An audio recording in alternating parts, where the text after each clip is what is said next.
All right, good afternoon, Sawyer. Go ahead and do this VOD review with you. As I go through, I'll probably just pause here and there and kind of make some comments on things that maybe I would do different or some things to focus on as you go through the seed. But let's go ahead and get started right away here. Let's see what we got. I see that you're racing against my rival in Potion A, Lanxian. So, should be interesting. Alright, so pretty not great start with Mog and Yeti and Shadow. At least we got a couple free checks there. I'm going to go ahead and pause just to start off. Right at the start here, one thing you really want to do in the beginning of the seed is, well, a few things. You really want to check your abilities of Shadow and Mog to know sort of what you're looking for. So if you're really physical based, maybe you'd be looking for some hyper wrists or shurikens if you maybe have throw, or if you have a more magic based thrower, you'd be really looking for skeins. If you have something like I don't know, Magitech, you'd really be looking for earrings. So you really want to kind of see what your skills are, so you know what to focus on when you're looting and shopping, because things like slots are really going to require earrings to excel early in the game. Throw with some skeins, same thing. You're really going to want some throwing or some earrings in order to amp that up. Magitech as well. Even a natural magic caster that maybe has, a level 2 spell would really benefit from earrings that can really get you kick started. Generally, when I'm in that menu, I also go ahead and back row the enemy or the characters that probably will not be front row fighting. Obviously, Yeti would be in the forefront. He never goes in the back row. So let's see what we got here. Interesting choice going straight to South Figaro. I'm not sure what abilities you currently have, but generally you'd want to probably do a little more looting somewhere else as well. We have Mog chilling here, so maybe we could consider doing the free check of Lone Wolf, which if you were to do Lone Wolf early, you would get a couple things out of it. One, you would potentially get a free high tier item, or free progression. You would also be able to scout Yeti's cave on the way up to the top of the mountain.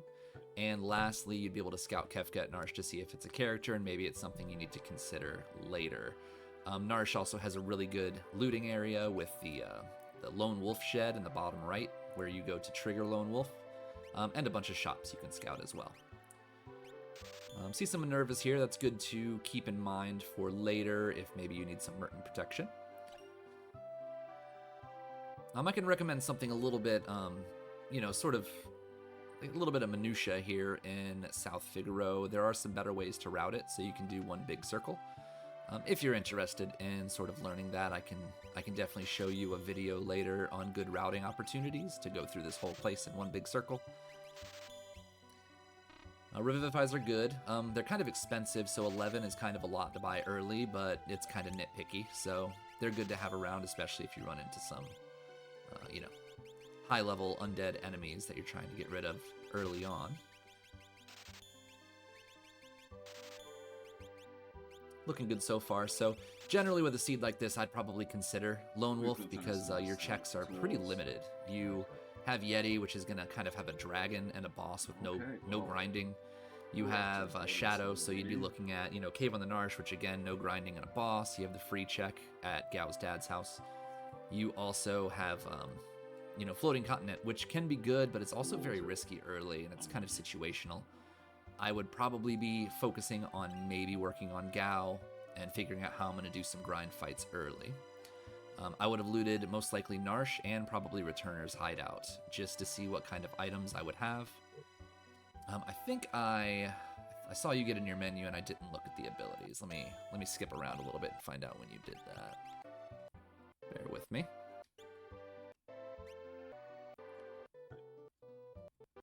Well, maybe you haven't yet. Okay. Yeah, it doesn't look like you've looked at them just yet. If they did, I just kind of overlooked it while chatting a lot. Sorry about that. Yeah, heading down to the basement, I think that's a good idea. With a party like this, probably a good amount of looting is good. And in general, early on in your Worlds Collide, career, more looting is more looting early is generally a better idea than under looting. So it would not be a bad idea to do as much of Narsh as you can, all of Returner's Hideout, all of the basement, just to get everything you possibly can.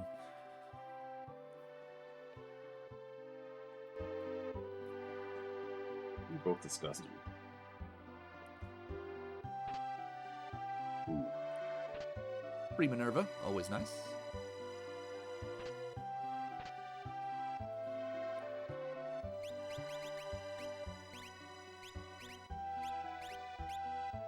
Yeah.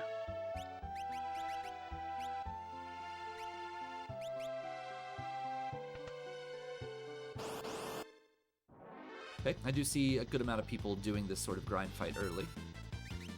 We have no ability on Mog, so I'm guessing that's X Magic. And we have Magitech on Shadow, which is huge. So Magitech early, your main focus is going to be getting those earrings. You need him online as fast as possible. He's already going to be hitting hard. Shadow actually has a pretty good magic stat most of the time, but Magitech early can seriously carry you hard. Having that elemental diversity is absolutely clutch early on. X Magic, unfortunately, not good until you get some Espers. So that would further make me want to go check Gao's dad's house early, hopefully to go get some Espers quickly. And also potentially Lone Wolf. The sooner you can learn magic on on Mog, the faster you can get him online and get him casting multiple spells in a row. And if you can find an economizer or a gold hairpin, so much the better. Gem box, some people think that that's like a good item and stuff, but no, it's better just to sell. Yeah, this fight's spicy. I would probably run as well at this point in the seed. It's probably doable, but it's kind of slow and risky.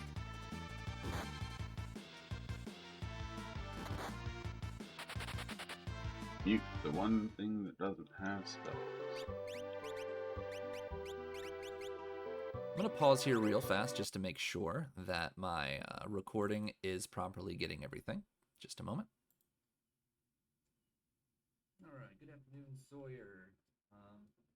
Go ahead and do this VOD review. All right, good afternoon, Soyhr. All right, good. As long as my voice is coming in, I'm happy. This is my first actual VOD review, so I set up this scene. I wanted to make sure it's all working properly.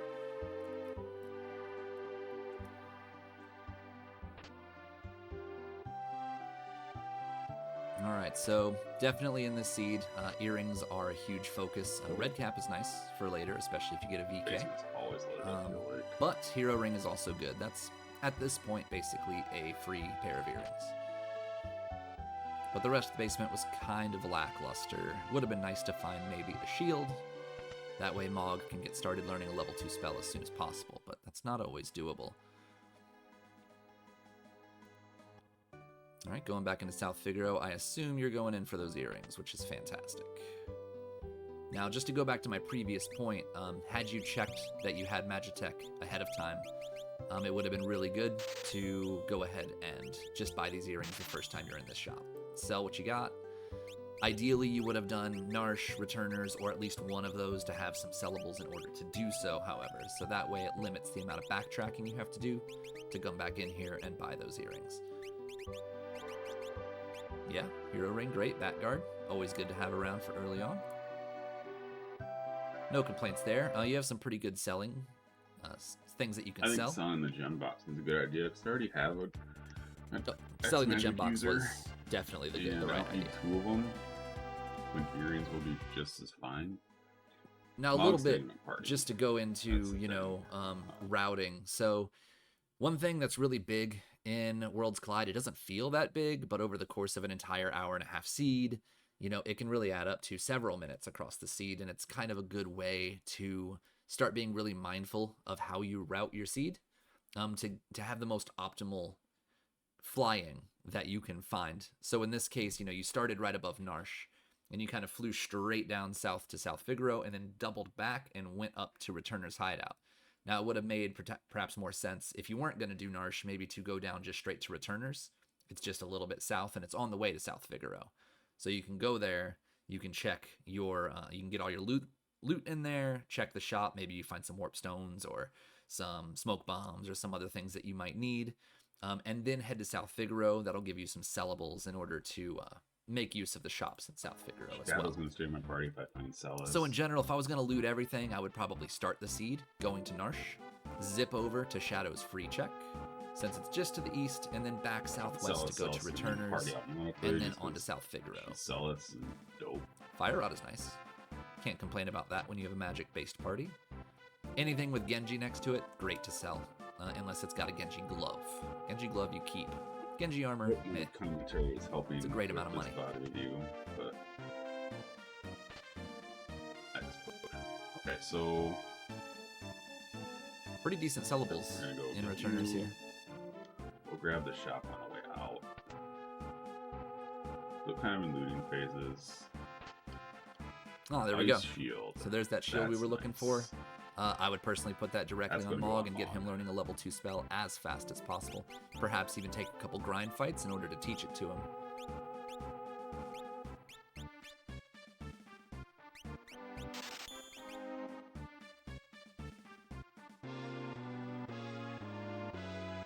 Just because I want to do a little, maybe 1 or 2 more fights.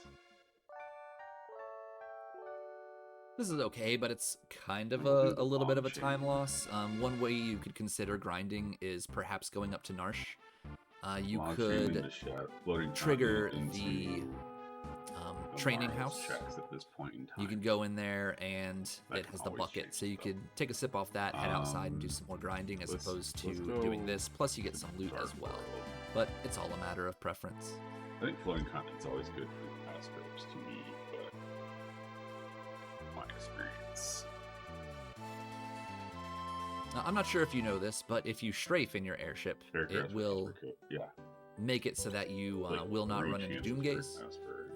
Many runs have been completely lost by accidentally running into Doomgaze early. We are double Minervas now. Second Minerva. Hopefully we can find some people that can use them. That's good. Now we just need some Merton. I don't like the cursed rings personally. So another thing maybe to think about avoiding just for time management purposes is to avoid jumping back and forth between World of Ruin and World of Balance, although South Figaro is a great looting opportunity, so I don't necessarily hate this move, but I do try to limit the amount of switching I do between Balance and Ruin, so I probably would have attempted to come here later when I was already in World of Ruin, but it's fine. Warp stones. As I said earlier, more looting early is better than less. Good, yep. Finding warp stones is huge. So that definitely unlocks Yeti checks later. That should be enough. All of that. And of course, having some dried meat in reserve in case Gao shows up, always a good idea.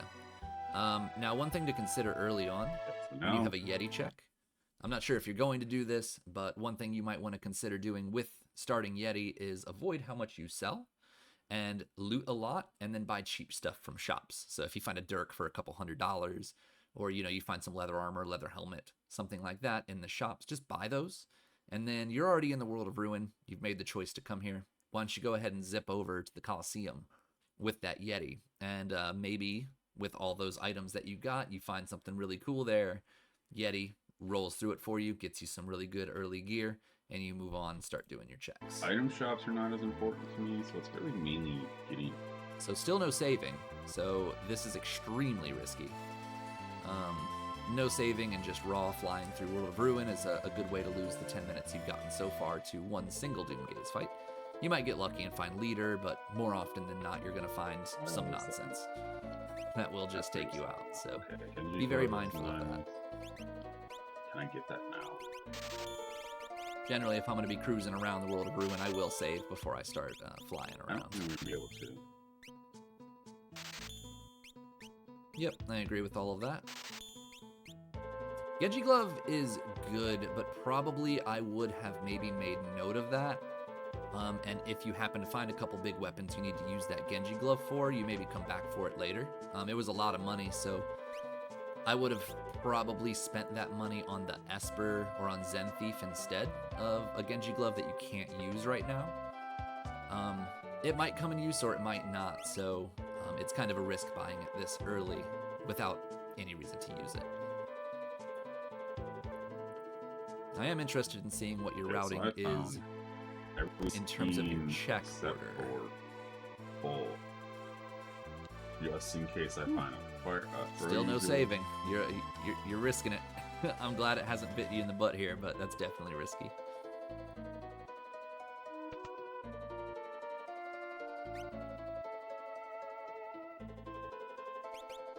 Yeah, kind of striking out on shops. Something that Genji armor concerns me, but with 2 Minervas and 1 Snow Muffler already in the party. Yeah, I would not be concerned about selling the Genji armor. That's exactly what you should have done. Not as good as a Lumino, but cheap. The Wish supported Lumino. I'm okay with that. That is good to know. That's also good to know. Holy shit. Yeah, not bad. It's also good. There's better routing in this area where you can go around the back and then circle around back to the item shop. But that's all just going to come down to, you know, getting used to optimal routing things and trying to do things in a loop with minimal amounts of backtracking. Yeah, that ribbon was great. That's a good way to sell. I'm going to get it just in case, because who the fuck cares?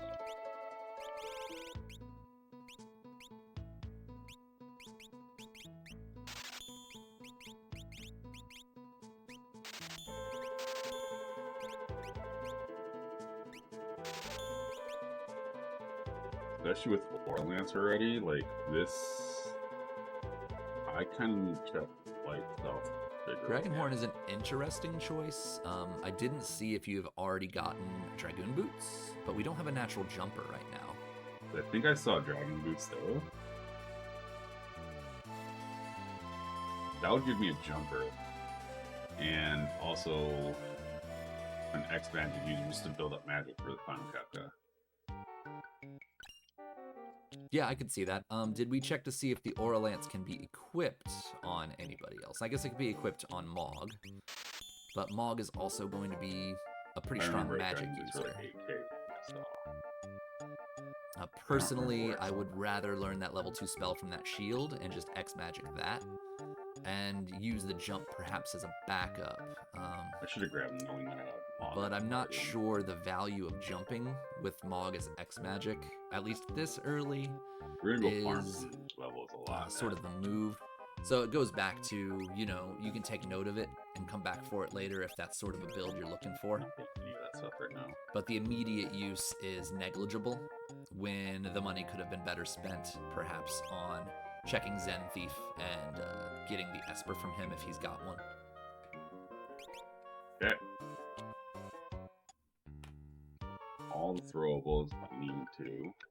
Yeah, shame there's no throwers in this seed. Ah, dang it. You got throwables for days. I parked on the wrong side of the house. Okay, good. I don't know if my heart could have taken it anymore if you were just raw flying through without any saving. I gotta check.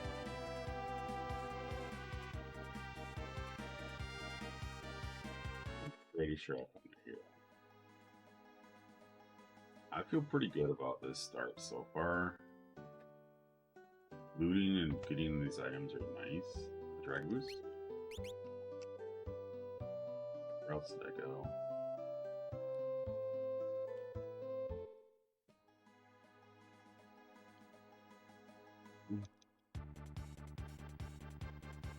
Not there, they don't have very much. So if I didn't find those Dragoon Boots there, I would have just said no. Like, we're not doing it anymore. The main reason being that we have Magitech that can carry pretty hard until Mog comes online with those level 2 spells. But it is still the 10,000 in the Dragon. It's fine. I use Dragon Boots again. It's just, you know, it's time every time you have to go back to an unknown shop, you know, where you're just not sure if it's there. So if I didn't take the notes, of where I found it. If I didn't have a notepad or some way to record where I went, fine. and I didn't find it in the first place I checked. It's a little bit of waste of time here, but it's just we're done here. If we find it later, we find it later, you know. But for now, we're just gonna move on.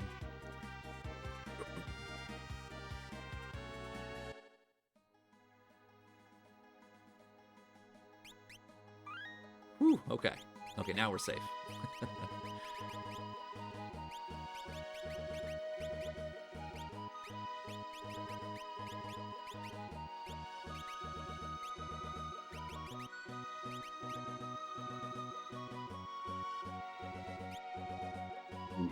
I have to find dragon. Equipping all seems good.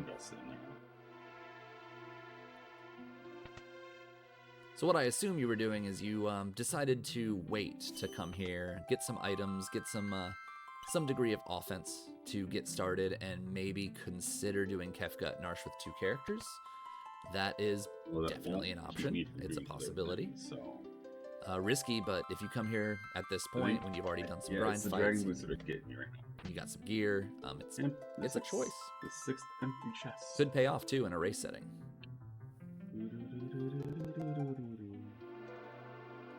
I do this just in case I need to sell stuff. Trigger this too. Well, not just that, but triggering Lone Wolf. Pretty much everybody has completely forgotten to trigger Lone Wolf and started to run up and been like, ah, shit, gotta go and check. Gotta go back and trigger it before I go do it. Yeah, not bad. Force armor's okay. Good to have in your back pocket. You know, equip it if you need to, sell it if you need to. Cure ring, that's actually nice too. I like cure rings for early game. You don't have to worry about it.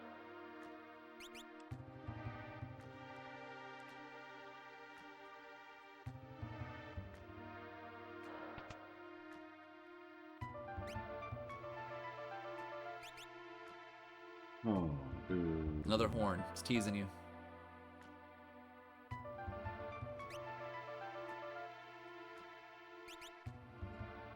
Enhancers could be an option there later, especially for Mog if he could equip it, just due to that X magic he's got.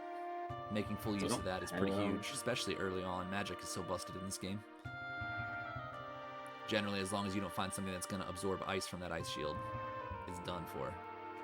So, as mentioned, coming up this way, you saw that Celis was up there at Umaro's check. So, you can keep that in the back of your mind. We're getting the fuck out of here. Alright, we're getting the fuck out of here. Got it. So, we know Celis is up there. That's pretty huge. We have Magitech. So, knowing that she is up there is a big deal. I always like to have 4 characters for Kefka and Narsh. As you should. The second I saw her, I probably would have gone and done Kefka Narsh, not Kefka Narsh, but Lone Wolf, just to see what item he had, and also see what Kefka Narsh was, maybe not do it. And if the item that Lone Wolf had was really good and you're already coming to Kefka or to Narsh World of Ruin, you can run over there and get the item from Lone Wolf while you're here, warp out, and then go and do Yeti's checks. Just an option, you know, try to do as much as you can in one area while you're there. But that said, I think this is a fine move as well. My one qualm is that you really only have 1 shield and you have 1 rod, and there's a dragon up here. So, you know, do you try and kill him, or do you move past him? I think it'd be really risky at this point to try and take him, but it's a possibility. You might have to crack a shield though, which is not great. If the Tritox bot is garbage, I can get some levels. And right now you're really just focused on all you have is a Yeti and Magitech. So getting Mog online would be huge. I really would have considered doing some grind fights down next to the sort of newbie house to learn Ice 2 on him before coming up here. So let's see what we got. At least try to get some. So, as mentioned, Ice 2 would have been great, but you do have Magitech. So using Ice Beam is, you should be able to chew through him pretty quickly. So this is very ideal.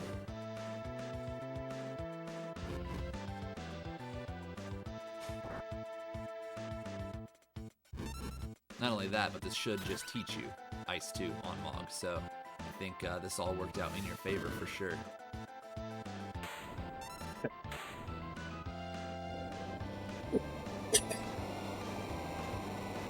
So yeah, seeing Celis up here, if you're able to get her this early, got 3 of the people I'm gonna use.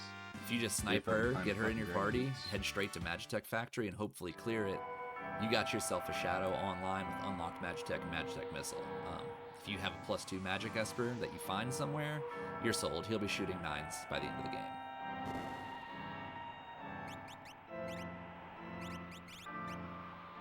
Magic Power, like I said, if you could just teach Mog those spells and then swap that, probably, it's hard to tell who I would put that on.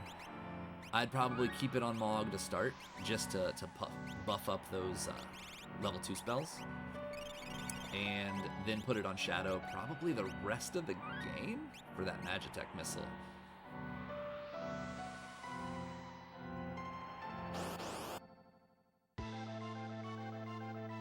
This is pretty sketchy. Is he gonna Aqua Rake you?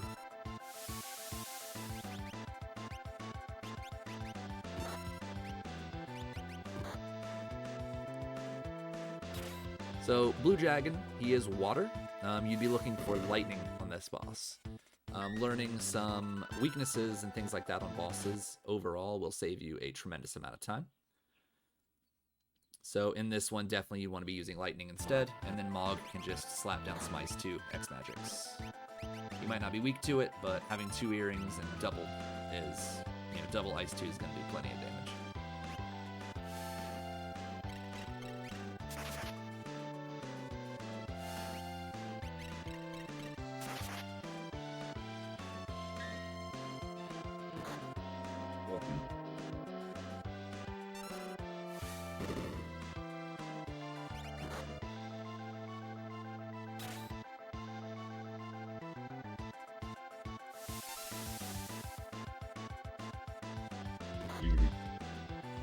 A little more careful about that. Got it. Yeah, Blue Dragon can be pretty sketchy because most of his attacks are area effect, so they can hit really hard. Staying healed is important, and again, just weaknesses. So knowing that he does not like Bolt, he very well might have died there if you were using Bolt both times. Oh, Mog does not have earrings. Okay, that would have definitely made a difference as well. So.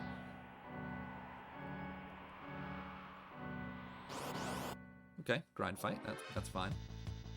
This is a good one too.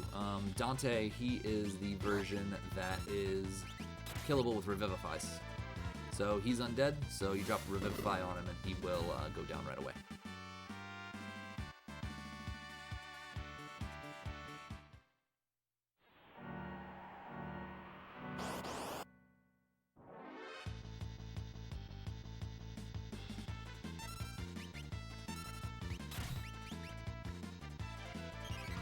Yeah, there are 2 forms of that particular sprite. There's the Dante, and I believe there's one called Ryder. Dante is undead, so throwing a Revivify in his face, take care of him real quick.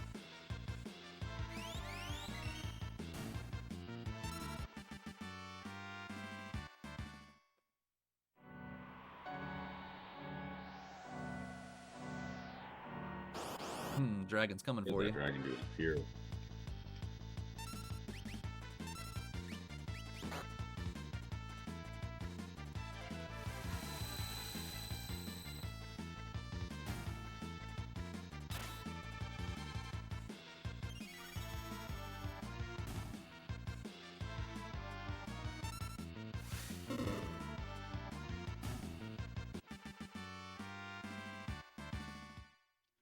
Okay, well I saw Fire 3. Did that Esper have Fire 3? I might have overlooked that. If it does, that's huge.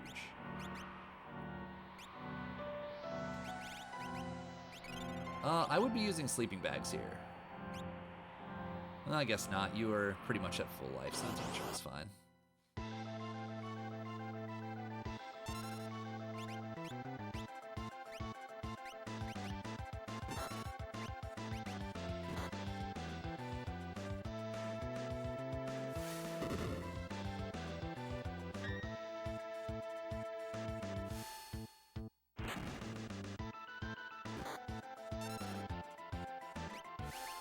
I do believe this should finish it up. Yeah, Fire 3 is huge. I Okay, did overlook. I feel like that was worth the extra 4 minutes, I think. Just knock out this dragon while I'm here. I'm not coming back here if I can't. I'd say that was a decent trade-off. Thunder Shield, hell yeah. Not bad either. That's fine. These are all stupid easy, so.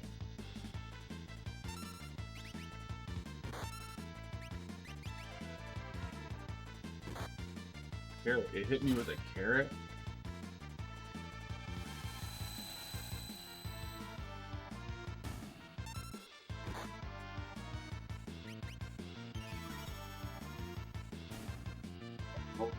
Looking pretty good with that, I feel. We'll get Celis. Do her free check.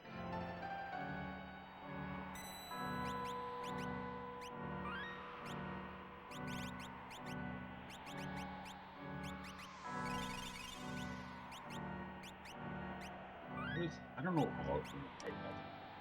Just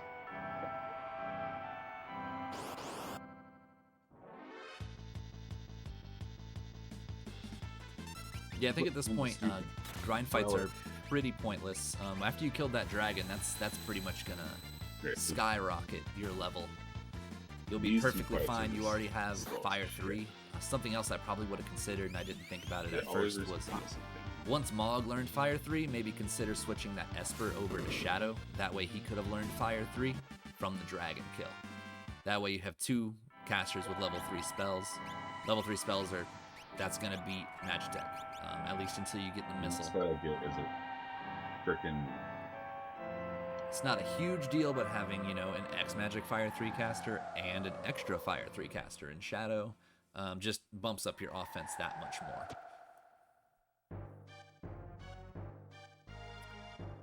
Right there, when you landed, you can actually, if you're holding down after you drop, you'll actually run 4 or 5 steps before it lags and has to load the music. So really small sort of optimization there. It's just hold down to get your running started before that music starts, and it save you about a second. It's not much, but those little optimizations do add up over time.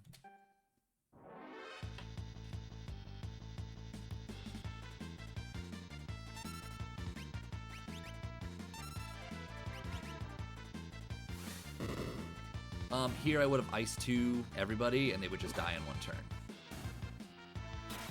Battle optimizations are always big. If you can get through a fight with 1 cast as opposed to 4 different attacks, that is always going to be superior. I would not have used Fire 3 on them, but Ice 2 would have been good. You kind of want that magic power saved up for the boss that's coming up.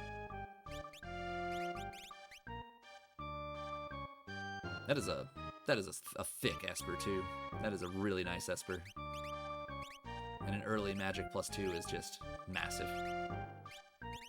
Another small optimization, I probably would have put the Thunder Shield on Mog and the Ice Shield on Shadow.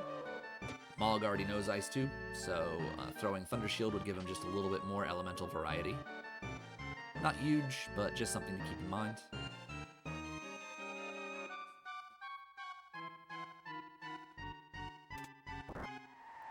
Alright, so we have Ice and Fire spells, and we also have Bolt when it comes to Magitech, and we got a Yeti, so we have good elemental coverage here.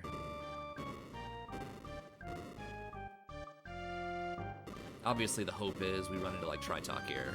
You just kill him in 1 turn and be done with it. Oh, Shadow's free check, too. It's fine, too. Even better, it's Ultras 1.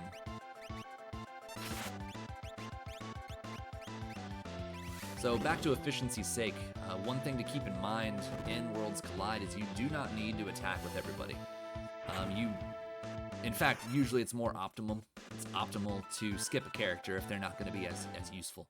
So if you know that Mog has Fire 3, and you know that Shadow just has Firebolt, just skip Shadow. He doesn't need to do anything. You could probably single target cast 1 Fire 3 and kill Ultros in 1 turn. But instead, the way that you had worked it there was that Shadow had to take a turn, and Mog had to stand by and wait, and then Mog got his Fire 3 off. So that's going to waste, 10 seconds, 15 seconds. And again, over the course of a whole seed, That does seriously add up. Sure, but not really. It's not what I wanted to see. Not a bad choice. I think this routing is fine. You're already in World of Ruin. You're already really close to it. You might as well go for it. Still kind of wondering what is in Shadow's free check, though. You know, you're well leveled now. The next time you're in the World of Balance, I hope that you go up there and check and see what it is. Because who knows, maybe it's a character with some really good checks. Maybe that could have been Cyan. That would have opened up, you know, Doma Dream. Could have been a really amazing Esper. So especially once you did your grind fights, at the very least, you could have checked out what was in Gao's dad's house. Whew, yeah, Celis is going to be slapping pretty hard, but I don't know what ability she has.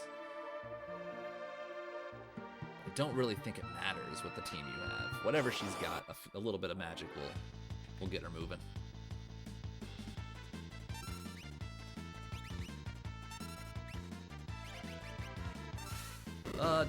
I mean, a green beret is not gonna break the bank. I probably would have just smoke bombed, but at least you're able to kill him quickly.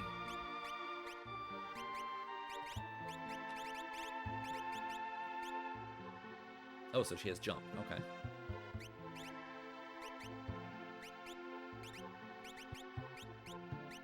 It's moving far too much.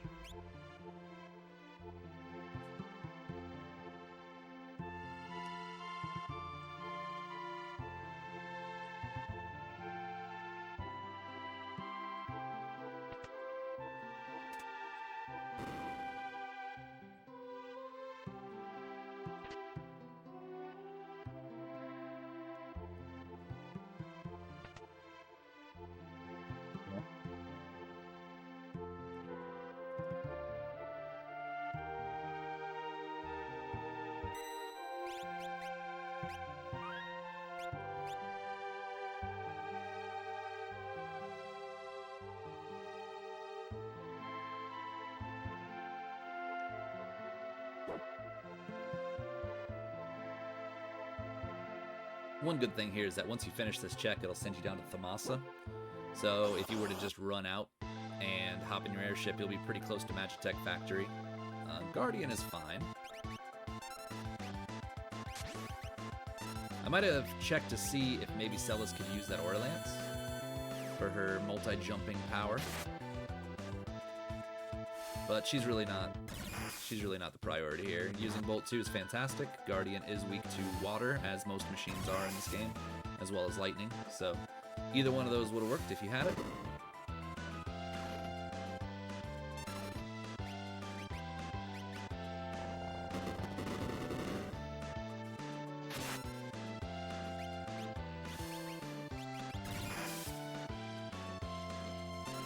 Pretty sure the second Bolt 2 should take him out, though, so you should be safe. Yeah, good to go. What's in the party? Shadow's in the party, South's in the party. Alright, fourth character is maybe not going to be Marco. If Drinks who does this, I'm so sorry.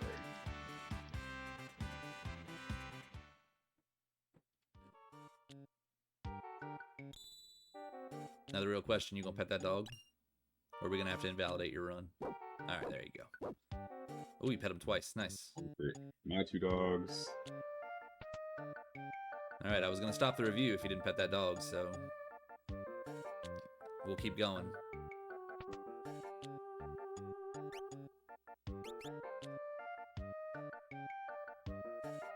Alright, so you got options of where to go. I'm curious where you choose to go next. I would 100% fly straight to Magitech Factory, so let's see what we got.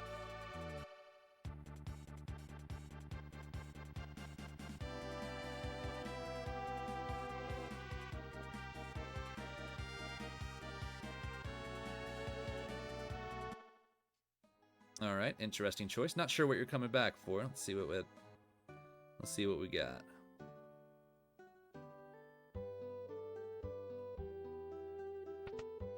Ah, yes. Celis' free check. One thing to keep in mind, you can actually do this in World of Ruin. I'm not sure if it would have been faster. I think it's actually a little closer to the position you were in, but you wouldn't have had to switch over Well, you were going to switch over anyway. I think it's pretty negligible, but something to keep in mind is if you're already going to be in World of Ruin, you could always check it in World of Ruin.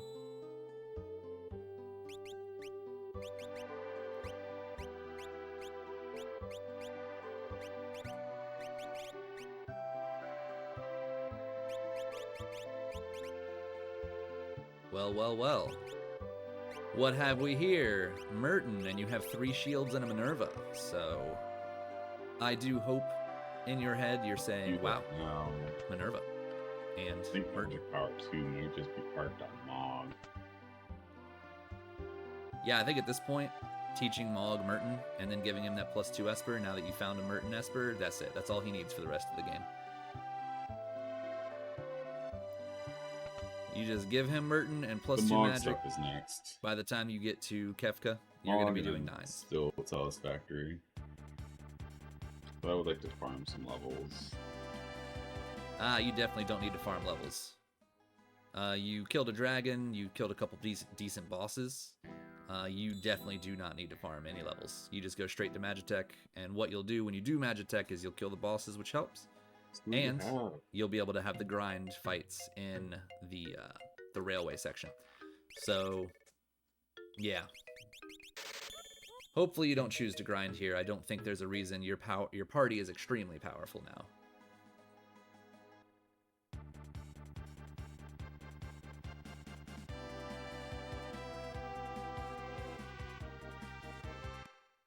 With X Magic Fire 3s, and also Fire 3 on Shadow, level 2 spells on Celis, a Jumper.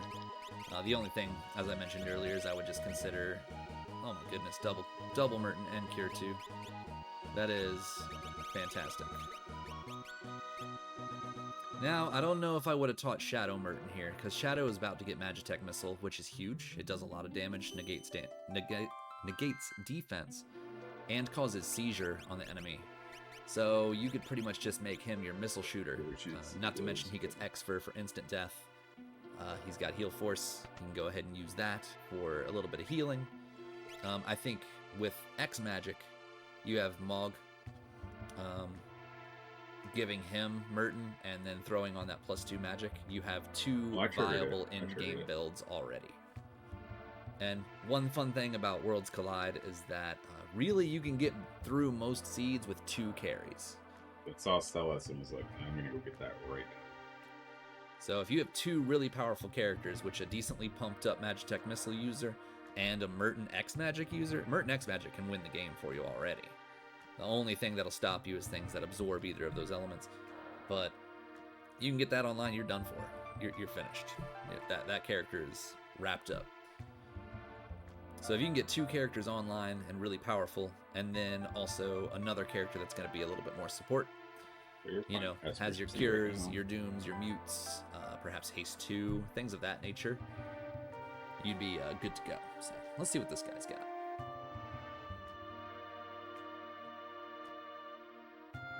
Maybe next then.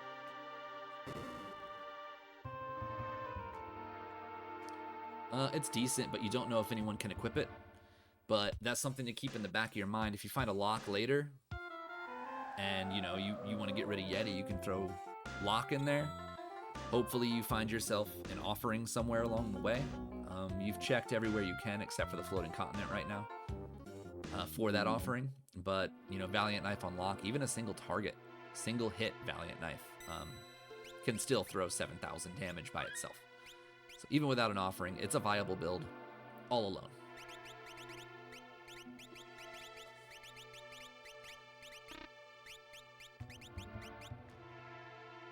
Sorry, Morrow. Yeah, this is a fine check. I think you have more than enough magic to get through just about anything the game's going to throw at you. Really, the only thing you're really worried about at this point is probably spicy chicken, because you're very fire-based, or Magimaster. That would be pretty rough. But most other bosses at this point, with your offense, should pose very little threat to you. You are very magic heavy, so something like Rexol would be pretty annoying.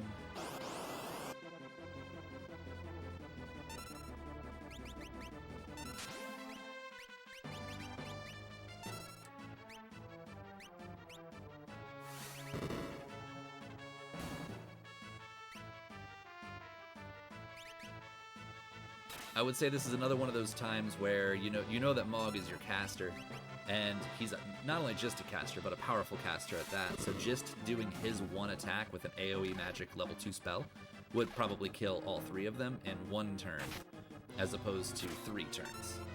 So that efficiency will save you a ton of time.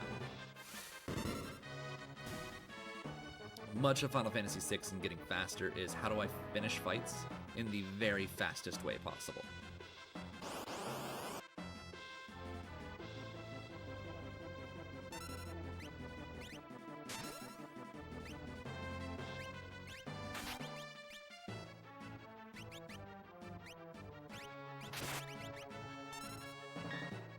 Fire 3 is probably overkill and might limit some of your magic on the boss. It'll definitely kill him, but I feel like probably just a Bolt 2 or an Ice 2 would have killed all 3 of them.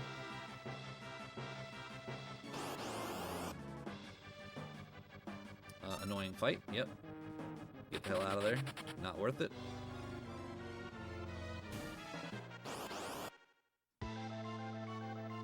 Oh yeah, Doomgaze exists too. So let's see if we pass math. If you pass math, you're fine. Oh no, that is a disaster. Not much you could have done with that except for taking a moment to check your levels, but it can be hard to think, I need to check and make sure I'm not a multiple of 5. That happens sometimes, and it is what it is. If you had decided to check, which I probably wouldn't either, I would have taken a few more grind fights to make sure that we were not level 20, and then go fight that boss just in the off chance that it was a Doomgaze. So it's a perfectly winnable fight. He's weak to fire, so if you can just pass the math class there, X Magic Fire 3 would take him out in a few rounds easily. So I'm gonna go ahead and skip ahead here since we're just repeating. Take at least one of these fights. Was that what oh, my sweet Okay. Jesus. Gigantos as grind fights. Kill every one of them. Every single one of these you should be killing. In no world should you ever not kill a Gigantos that you know is there. So I would go to every one of these Wandering Soldiers and kill every single one of these Gigantoses, and you literally never have to level again for the rest of the game. You'll probably be level 40 already. Again. Yeah, nah, definitely would have killed all of them. I would say that is one of... Yeah, anytime you have fixed encounters, and it is the highest experience encounter in the game, never say no. Being levels in Final Fantasy VI are the most powerful thing that you could possibly do. Nothing you do in this entire game will benefit you more than levels, and Gigantos is the highest experience fight in the game. So, farm them boys. You take one more fight.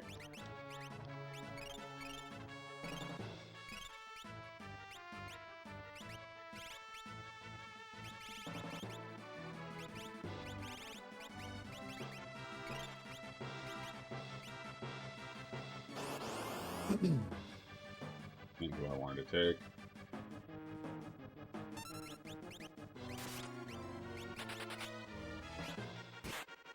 And sort of bouncing off of that, running back up and fighting one of those Gigantos will always be the move over any of these random fights, since you know that all you have down here is coverts and tap dancers, and then the other one is just a couple of dogs and a soldier, which I think they give experience, but not much.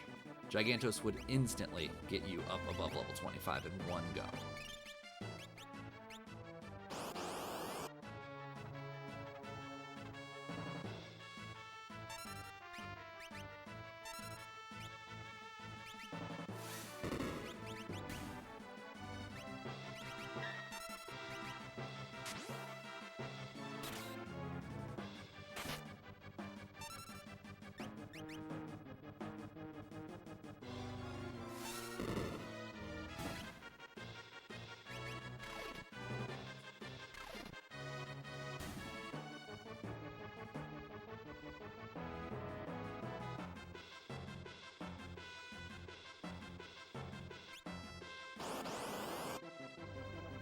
So you are now going to nuke Doomgaze from orbit.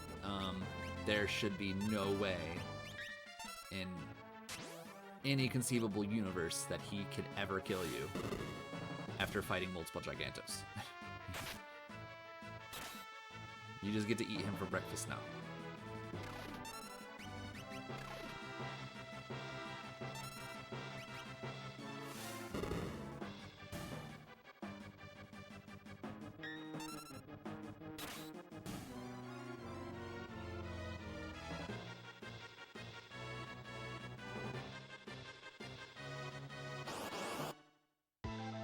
I'm back. Now this fight, I wouldn't even act with Shadow. You can, but I would just X Magic Fire 3, and there's a decent chance he just dies to them.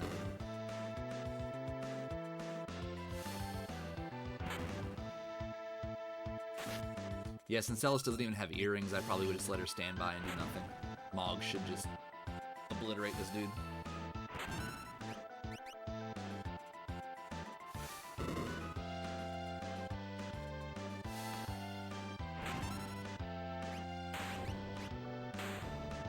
Quick and easy.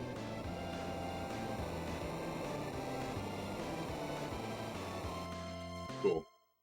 Take that.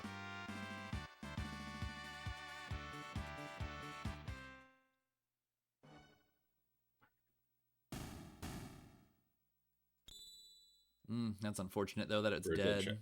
Got it. Second behemoth suit. Now that your instant death guy is out of the pool, you Wait. really the only thing you worry about at this point is going to be Magimaster. So, it's always a risk not saving, but I think you're probably safe, especially with those extra levels that you got with Gigantos.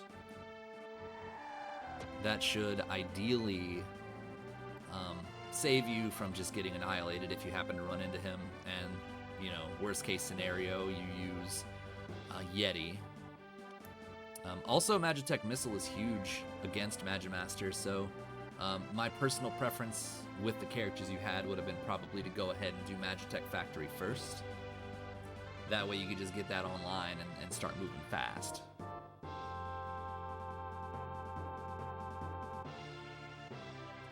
But this path, you certainly do not ever have to worry about levels again.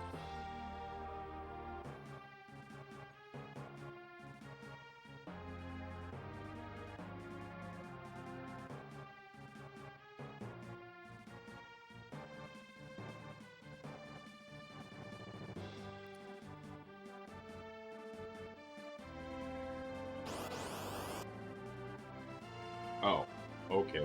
Yeah, I think you're fine. If you're interested, when you watch this VOD review, if you want me to do any kind of demonstration for you on the proper skips for Kefka and Narsh, as well as the Moogle defense here, I'd be more than happy to do so. Just let me know.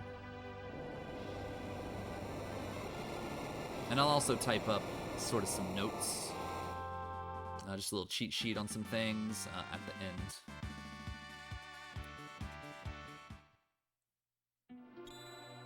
Oh my goodness. What in the F, man?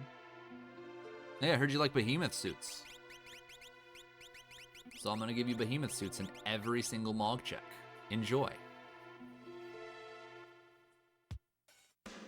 My people.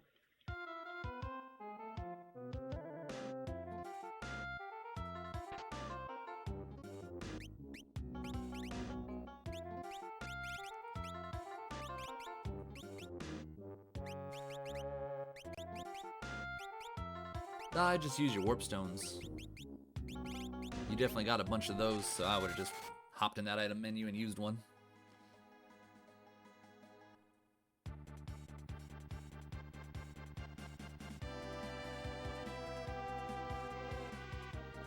Alright, so one thing to keep in mind, now I mentioned earlier, I don't know if it would have been closer or not, but, you know, airship efficiency does save a lot of time over the course of a seed. So remember, you can fly off the edges of the map and appear on the other side. Oh, that's fantastic. Beautiful. I think it's a good call to come here and go ahead and pick that up.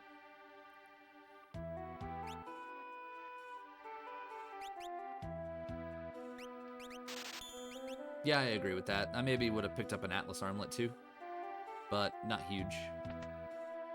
I think Hyper Wrist is probably more valuable in this case.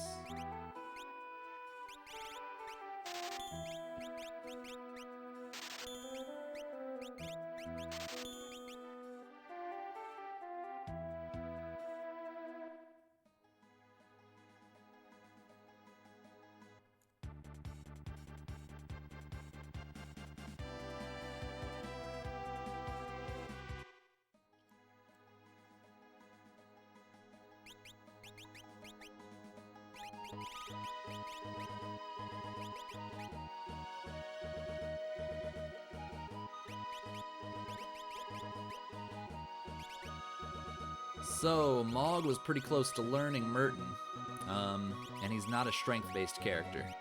So, putting a strength Esper on Mog, especially when he was about to learn Merton, is not the way I would go with this. So, keeping him with that Merton at least until he learns it, and then pumping him up with that magic power +2 would be the move here.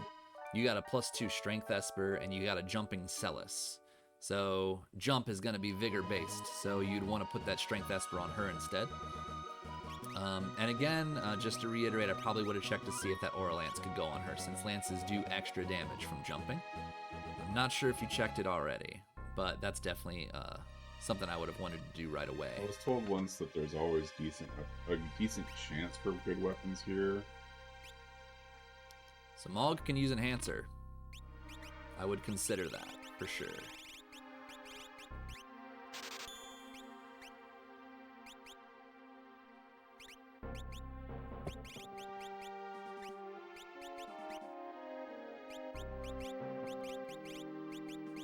Oh, that Green Beret could go, for sure. Yeah.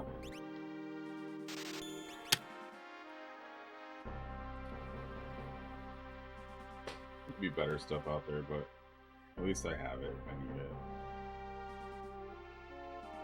I believe you picked up some Magus hats and you got an Enhancer.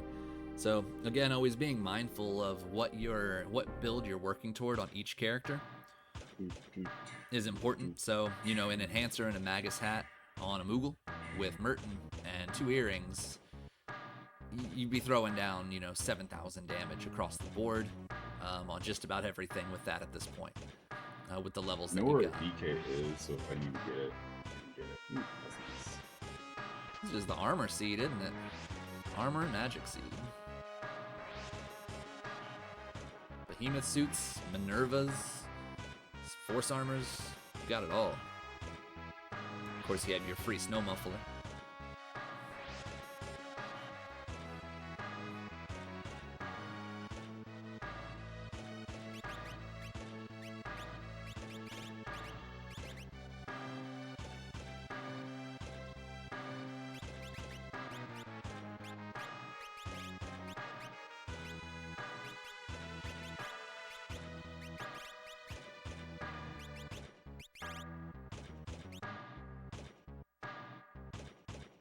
Yeah, I'd have Shadow and Mog both learning Merton right now with that +2 strength Esper on Celis to amp those jumps up.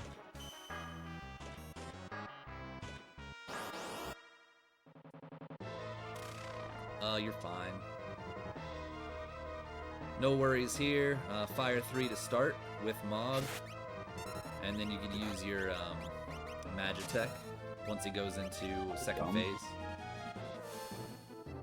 Don't have to worry about Reflect with Magitech. And double Fire 3s, you just did single target. I would have done double there. You were very unlikely to push him into phase 2 with just one cast. But that all comes with experience, sort of understanding scaling and how much how much life they have.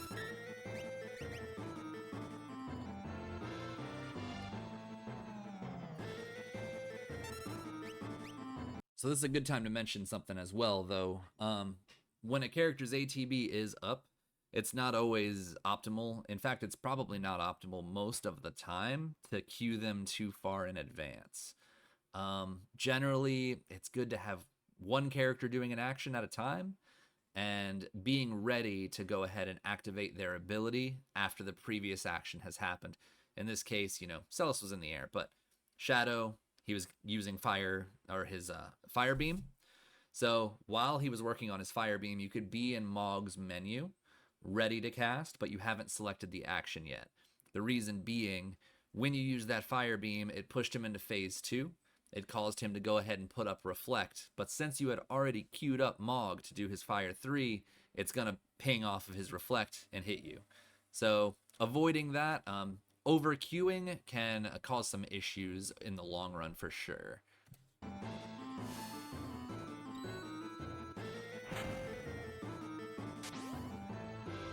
Thankfully it missed.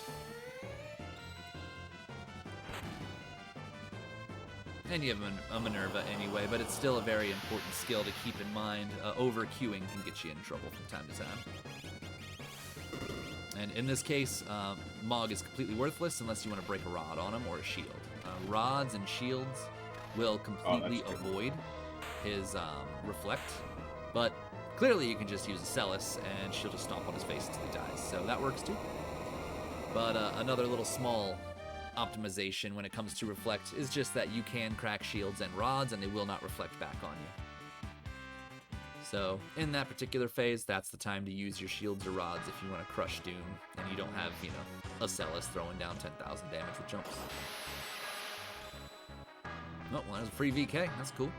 Alright, now I know what the second volume is. I'd almost consider putting that on Celis if she could use it. Put that.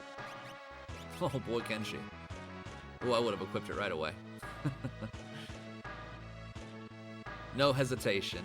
A VK goes on whoever my strength person is. I would have her with that VK. Maybe consider looking and seeing if there's an HP Esper that we have sitting around. Just start buffing her up right this moment.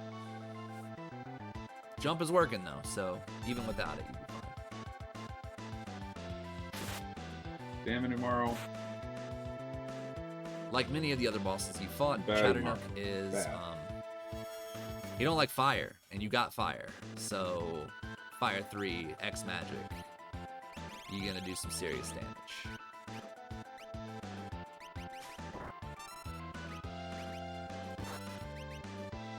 He is weak to Pearl, weak to fire, and he will absorb Bolt. So, using all this fire magic is fantastic. These fire 3s should just nuke him. Should be done for. Yep.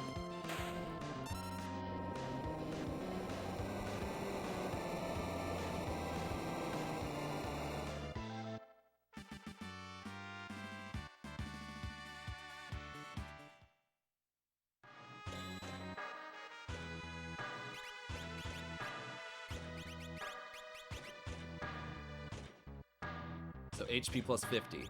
I would severely be considering, do I put that on Celis right now? I think that is the correct move. Still wanting Mog to learn that Merton, though.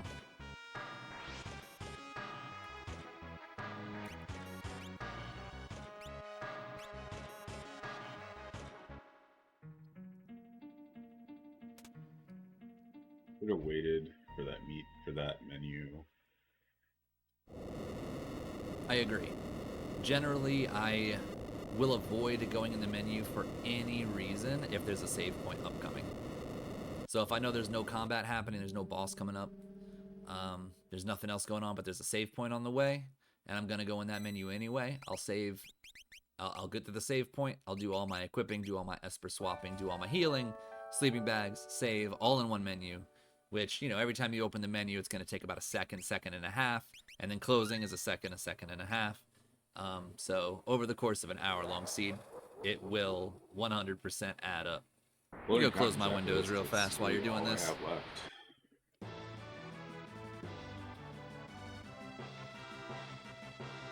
I have Opera House, but geez, that's gonna be so. There we go. Got some lawn work going on, a little noisy out there.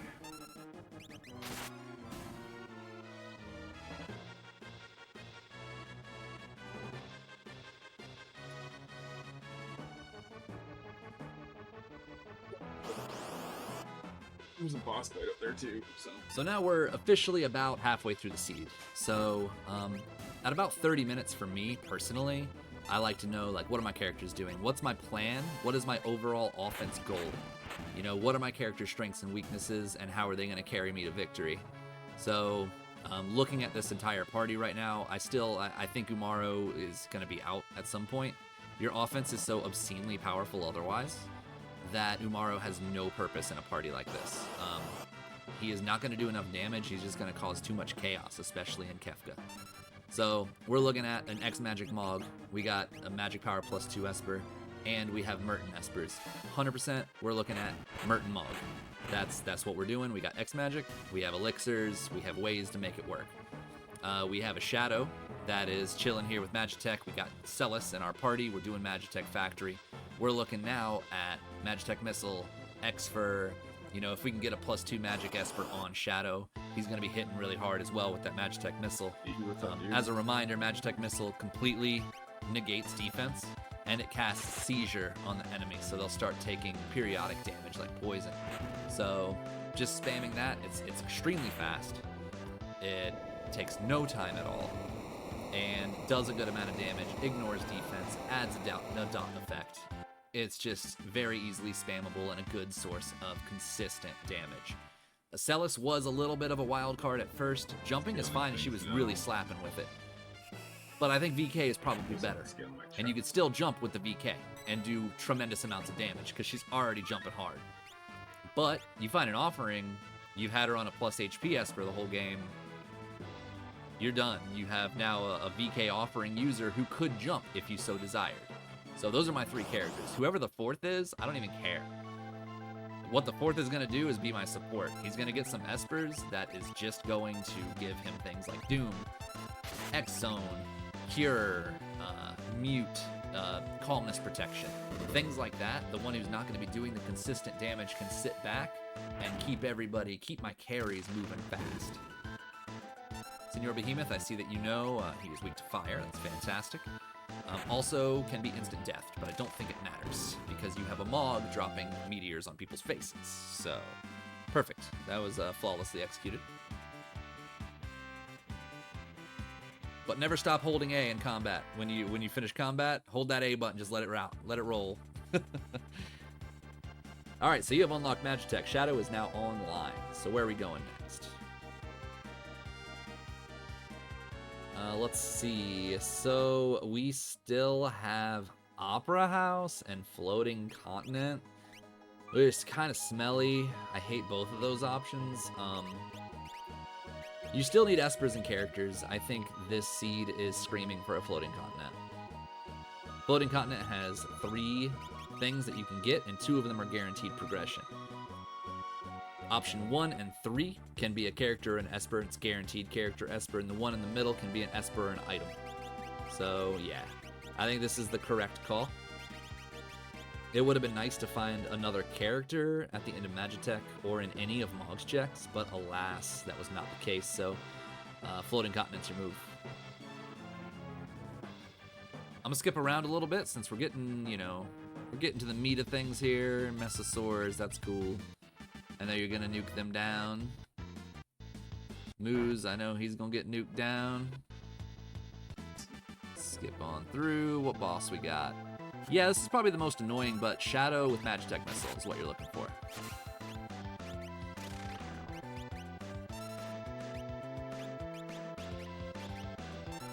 So again, Magitech Missile is going to negate defense and hit hard.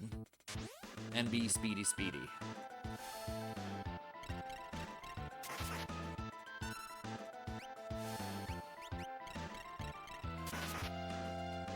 Good choice on the ice too. I think this Magitech Missile might finish him off. He's quite close already. Cool. Yeah, so again, you select that option, it goes off in seconds. There's no casting animation, it's just blast, 4,000 damage.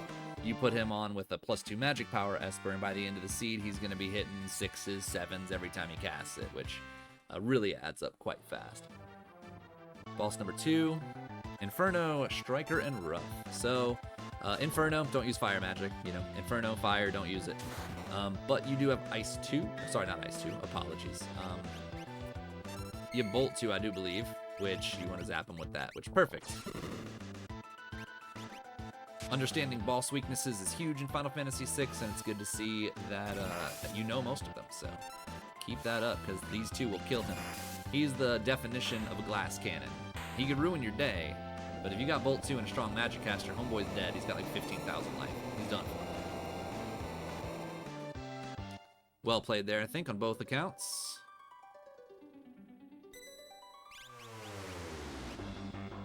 Might have considered picking up the Esper first so you could do your entire menuing at the same time. I suspect... Yeah, so you open your menu twice here. Maybe grab that Esper, run back to the save point real quick. It's only like 4 or 5 steps total.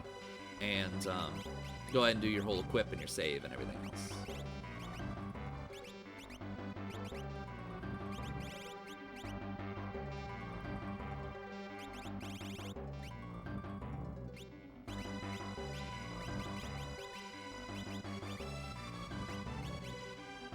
Alright, we got Mog with Merton. That makes me happy. And we got a Shadow with plus magic power, and we got a Celis with plus HP. I think your Espers are exactly where they need to be at this point in the run. We're gonna go and skip around. Katana Soul, maybe? Ah, it's a shame. We're gonna skip. Another guy that I probably would have just ran away from. He doesn't give anything of use, really. Gonna skip all the way to the end.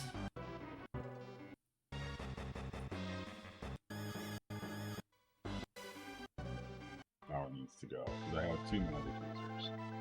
Cranes. I remember this by saying left loves lightning, so don't use lightning on left, and then you'll remember the other one. The right will be lightning, and the left you do fire, so... you're probably just going to kill that left one with a single fire 3, so by using X magic there, you're probably going to end up killing the left one with the first fire 3, and then powering up the second one with the second fire 3. So be mindful of X magic when you're this powerful. Maybe left, you could have done fire 3 and then switch to a bolt 2 to hit the one on the right, and GG's. You might have even killed the one on the right with that second bolt, with that bolt 2. Not a huge deal, but it's just one of those optimizations. You would have finished the fight about 10 seconds faster, and it all adds up. Atma Weapon is good stuff. That's another thing that could go on Celis. So ideally, you got Atma Weapon, you have VK. If you can find Edgar, or Terra. If one of those are at the end of this, you give them that Atma Weapon, you give them the plus 2 Strength Esper, and you just let them ride. And you got yourself a 4th character.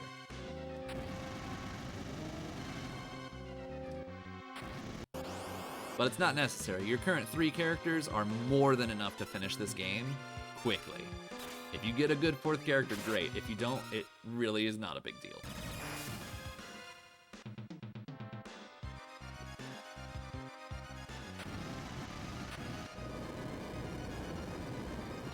And since I'm not 100% sure of your knowledge about those particular 2 weapons, when it comes to the VK, it's got extremely high vigor, and it does more damage based on the amount of HP that you're currently missing. So having a bonus HP Esper is fantastic, because when they're at lower life, they're going to be hitting for 2,000-3,000 extra damage per swing.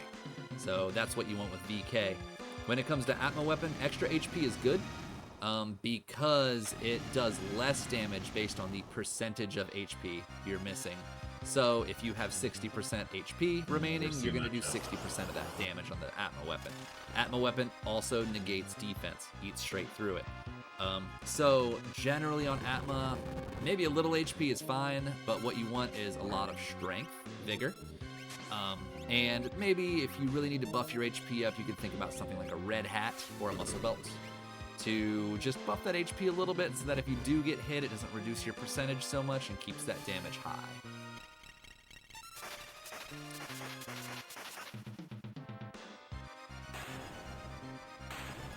So, casting time there, doing the area effect, just going ahead and throwing out Ice 2 on the core would have ended it as well without having to see the additional forecasts.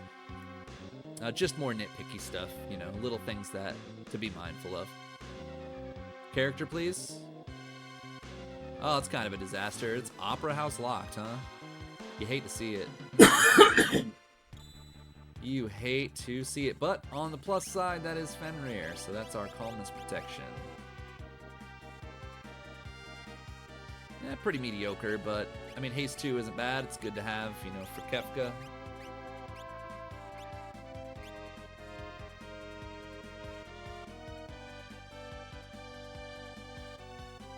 Yeah, you hate to see a Opera House locked seed, but it is what it is. Most people would fall for this trap in this seed, I think. I might not have, because I favor the Opera House. I might have considered doing... Well, no, actually, no. I think most people would fall for this trap. You did not start with Celis, so having the option to do Opera House as a grind check early on wasn't an option. Most people are going to be like, oh, I have a Magitech Cyan. I'm going to go get Celis from tomorrow, and then I'm going to go to Magitech, and I'm going to unlock that Magitech for Shadow. Like, that's going to be the move. After that, I think the choices that were made here, going to Floating Continent, was the move, for sure. So I think most people would have fallen into the same trap and probably last checked this place. So we're going to skip a little bit. Don't really have to worry about this stuff. Level 50 magic is disgusting. Boros is cool and stuff. I believe that's his name, right? Oh, that's Hades Gigas. Either way, he's fine, but he's no Gigantos. At this point of the seed, I'm probably just running away from everything with smoke bombs would be the move. This isn't fun. Oh, I missed who that was. Okay, so we got Magimaster. You got Magitech Missile, so use that.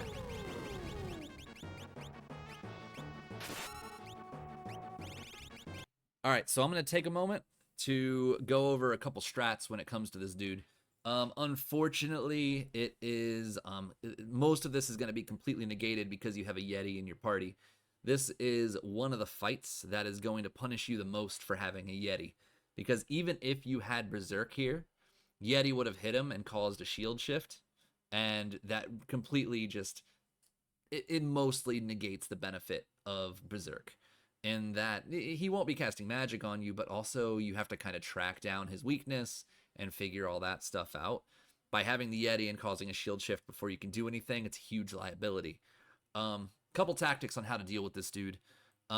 If you have an Illumina, which is a 100% hit rate, that can help. But really what you're looking for here, if you can, the first attack you do in this fight, if you don't have Berserk, should be your strongest hitting attack. In this case, I'd probably crack a shield on him. Before he does any kind of shield shift, he has normal weaknesses. He's not going to absorb anything. He's not going to take extra damage from anything. So if you can throw a shield out in his face from Mog, you're looking at 9,000 damage to open with. From then on, you're looking for non-elemental damage that will guarantee hit. So in this case, Magitech Missile, 100%. That is non-elemental. It has a 100% hit rate. It negates defenses. Homeboy's got a huge physical defense. Magitech Missile says, I don't give a shit. I'm going to do 5,000 damage to you over and over again. Celis is going to jump because that has a 100% hit rate. And Yeti is going to hopefully chest bump. When it comes to Mog, he's probably not going to be doing a damn bit of anything anymore. He's just going to sit there because I don't think he has any non-elemental spells that are area effect, such as Meteor or Ultima. If you don't really have those, you're kind of done for. He can just sit there. But the amount of offense you have to deal with this dude is enormous. The last thing I want to bring up on him is that your best tool when dealing with Magimaster that is not berserked is going to be weight tricking. Do one attack at a time. Bear in mind, when he is shield shifting, his ATB bar is not filling. So what you want to do is perhaps set Shadow up with Magitech Missile. Once he starts it, in your menu. Get out of your menu while he's casting his shield shift, and then back in your menu to do your next attack on your next character. And then when he shield shifts, you go back out of your menu, because shield shifting, his ATB bar is not going, but if you're not in a menu, your AT bar is increasing. The better your turn economy is on a Magimaster, the better you are. The better off you are in dealing with him. So, he's like one of the more complicated sorts of bosses if you don't have his main weakness of Berserk. But those are just some tips and tricks that maybe to keep in mind there. Let's see how you handle it.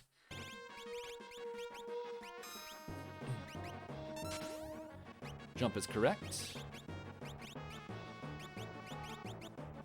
We do have Meteor, but we should definitely not be using that. Meteor, it would be great on Mog, but he doesn't have it. It doesn't look like, so he's just gonna chill there. He doesn't do anything. Magitech Missile 100%. This is probably gonna do, if I'm gonna guess, maybe 2,500 damage? Yeah, cool. So Magitech Missile is probably gonna do 4,000, and it's faster.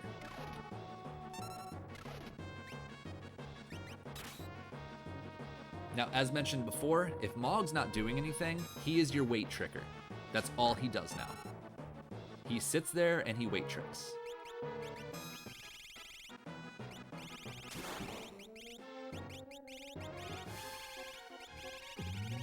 But he does no actions now. He just sits there and looks like a pretty little Mog. Fire, you'd have to be real lucky if he goes into a fire weak state, but you're more than likely just going to do 0 damage.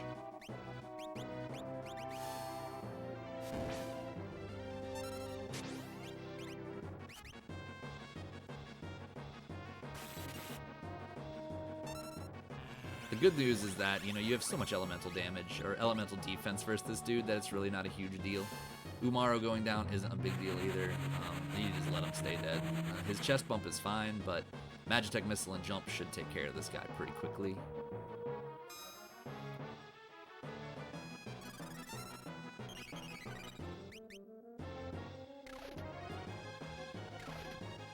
Yeah. Oh man, look at Celis slapping down 20k. He's done. Look at that. That's gorgeous. Celis is best girl. You got a jump VK, Dragon Horn. You're doing pretty good for yourself. All right. I'm going to make sure to go ahead and type up those tricks on Magimaster. I would advise, you know, if at some point you run into him, maybe double check those notes and see some ways that you can optimize that fight. He can be tricky. It was a very safe fight for you. And I think you did fine. It's just a bit of optimization on there. Throw is cool. Sure. I know throw is awesome early game, but like, I would not go shopping for throwables right now. I would just put an Esper on him that has some extra stuff and then just move on with your life. Because again, your 3 characters are absolute just demons right now. Any 4th character is meh. Excuse me.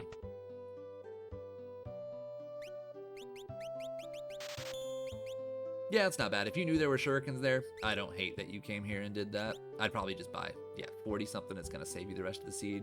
Get out of here. Go do Doma Defense and Doma Dream. Maybe not even Doma. It depends on what's in Doma Defense here. I would do Doma Defense. Ideally, it's a character. Where are we headed? Are we going to go kill a dragon, maybe?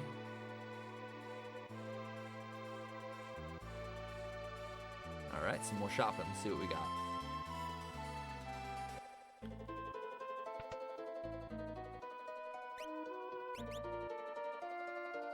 I am guessing you're looking for Skeens? In which case I would say, absolutely not.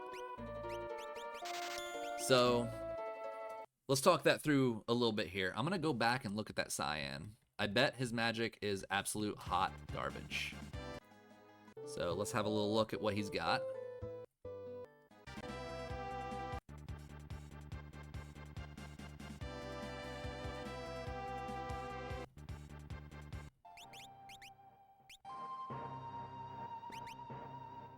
All right, so let's take a look at this real fast. So we got Cyan. Yeah, he's a thrower.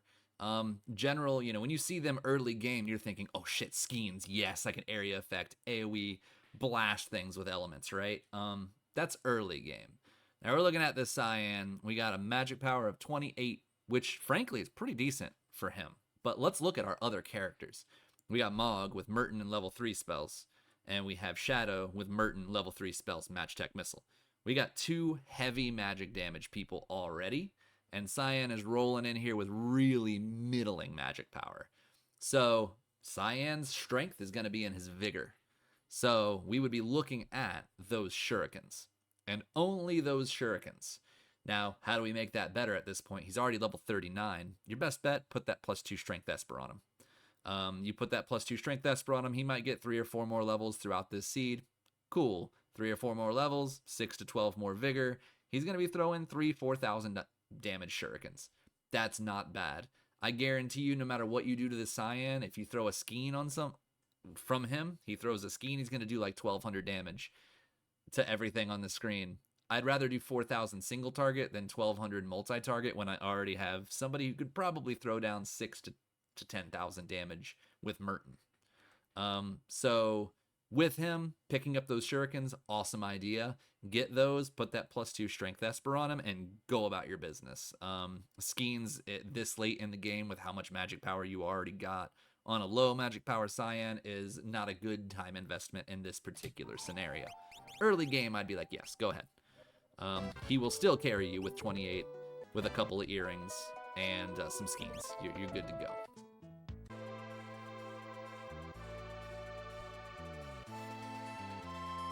I don't hate this choice. So what I'd be hoping for right now is going to Zozo, checking that out, seeing go kill our dragon, check it. Hopefully we find a character. Hopefully we find a character with free checks. That's what we really want to see right now. We get a character here, we get some free checks. Hopefully we get our last Esper and we're on the way to Kefka's Tower. Mog still doesn't know Merton. There we go. He's gonna learn Merton now.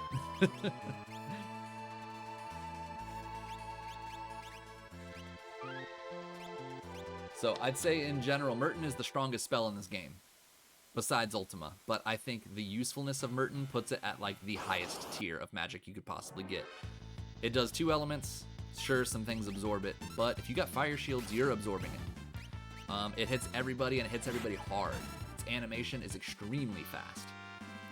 An argument could be made that perhaps Ultima is better, but its magic cost is prohibitive, and it's long and slow. So having a slightly weaker, but much faster and still extremely damaging spell with a much lower MP cost is so much more useful. So just having that, most fights are just done. And especially Kefka, you could eat through phase 2 in a minute and a half with X Magic Merton. Stuff that was kind of it for this character sucks. I'm gonna do a little skipping here because there's not much to be seen. I probably would stop looting at this. I would have stopped looting probably a while ago because of just how set your party is right now. Virtually nothing that you find. You might get really, really lucky and find like a random offering. But the odds of that happening are so astronomically low that your current offense is more than sufficient. You lose about 1.5 seconds, 2 seconds per chest that you open. So it really does add up. You're at 76, your offense is set. Looting should be over with. Time-wasting dragon if he decides to go crazy on you, but I think we could just skip and be perfectly fine. Let's see what we get.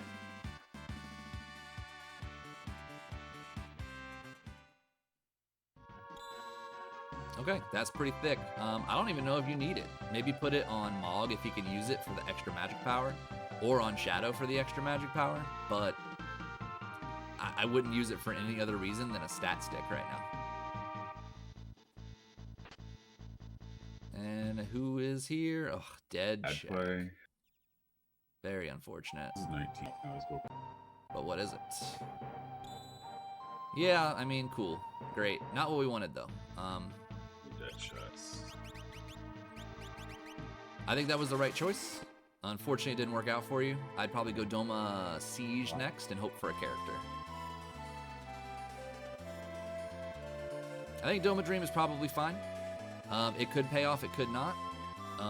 The problem is it's a bit of a time investment, and it does have guaranteed progression, so that's always good, and 3 checks. So you're very likely to come out of this with all of your Espers, and possibly a little bit more. That's the only reason why I would hesitate, but you have 19 checks. This is going to be 3 checks here, bringing you up to 22. So you'll get your skip here, one way or another. So we're just going to go ahead and skip around to the boss. This guy literally, who cares?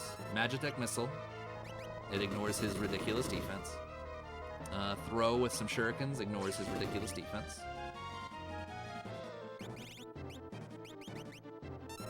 Putting a Hyper Wrist on Cyan would be good as well. I didn't look at how you equipped him, but yeah, I mean, 4,000 damage already.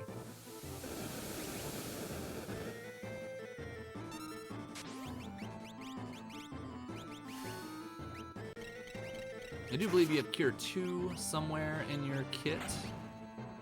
I would consider just keeping your people topped off because he does have some pretty gnarly AoE attacks.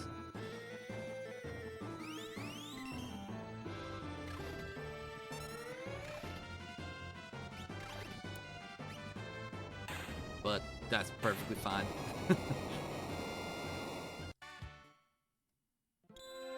Alright, cool. Well, there's your Espers. This is another section where I would recommend not bothering to menu right now. You're going to go through a lot of walking sections and no bosses, no enemies. There's a save point up here. So the save point is going to be after you get done with the Magitech looking portion of it, and you get back to the dream version of Doma Castle, and that's where you can go ahead and do your menuing. So like this save point is kind of bait. You're not going to fight anything, so you might as well just run right past it, finish this section, do the Magitech section, get back to the Doma section, and save before you go fight the Rex Soul Spot. Skip on through, skip on through, skip on through. Yeah, like right here. So this is where I would go ahead and save and do my equipping and anything else and healing and stuff that I needed to do.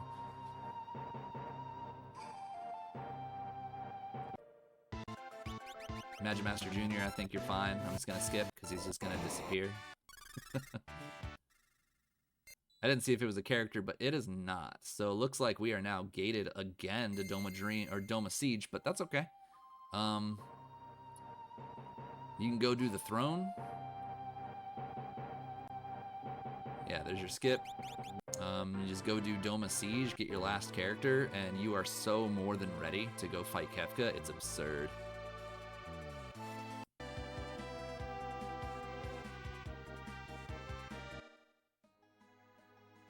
Let's see what we got in here. Yep, Edgar, that's fine.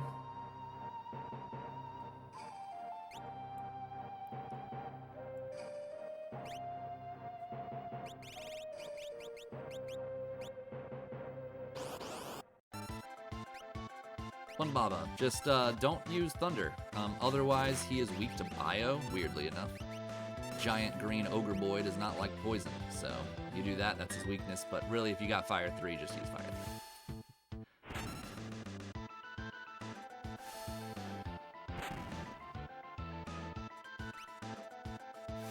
Fire Beam in no way is ever going to be better than Magitech Missile. It doesn't matter what their weakness is.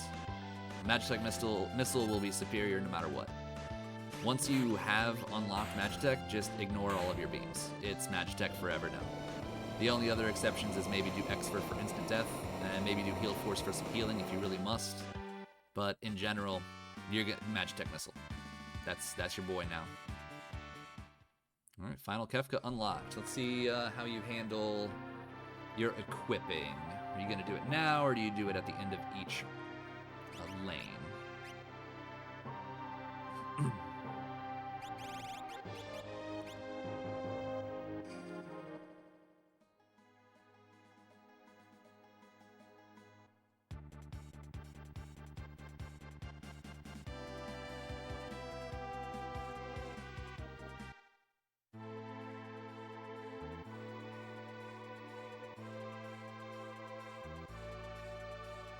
You are so powerful right now that nothing at this Coliseum will make a single bit of difference, with the very small exception of an offering, and even then it's pretty negligible. Could work, will be beneficial.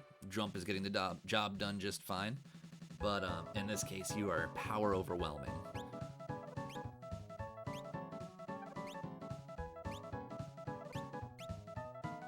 Yeah, there's nothing here. I would be blitzing out of here as fast as possible. I think the only thing you could have found that mattered there would have been an offering. So do remember you can fly off the edge of the map, so you could have flown up north to appear at the bottom and been at Kefka's Tower about 3 or 4 seconds faster. Just something to keep in mind in terms of routing.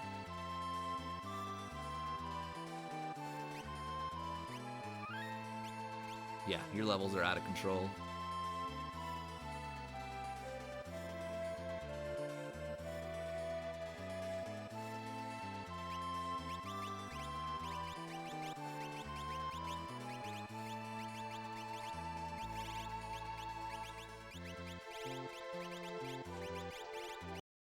All right, so something to keep in mind here. This is entirely user preference, but when it comes to damage dealing in general in this game, levels are king, especially if you're dealing with vigor-based characters such as Celis and Cyan, because Cyan is going to be using his shurikens. Those two would benefit the most from extra levels. Many people would put one of those or both of those down the middle for the extra levels. I don't think it matters in this case. The main reason being you're already over leveled and you're already extremely powerful, so it doesn't really matter that much.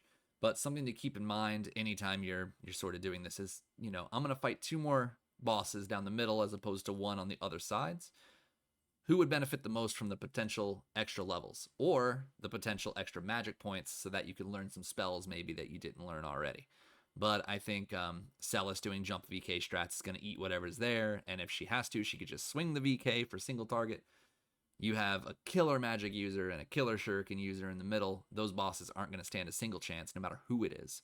And Shadow has Magitech missiles. So, yeah, I think this is a perfectly fine setup.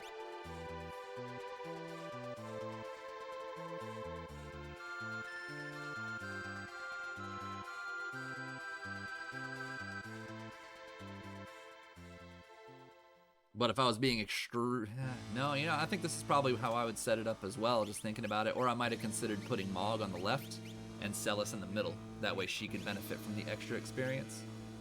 So she could just swing that VK a little bit harder. Most of our nasty bosses are out of the way.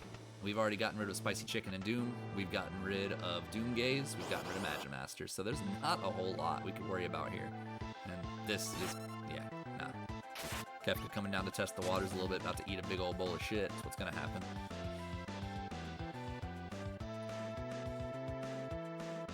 I was gonna skip, but I just want to watch him get stabbed in the mouth a few times for 6,000 or 7,000, and yeah. Yeah, I think you got him. GG. All right, what's next?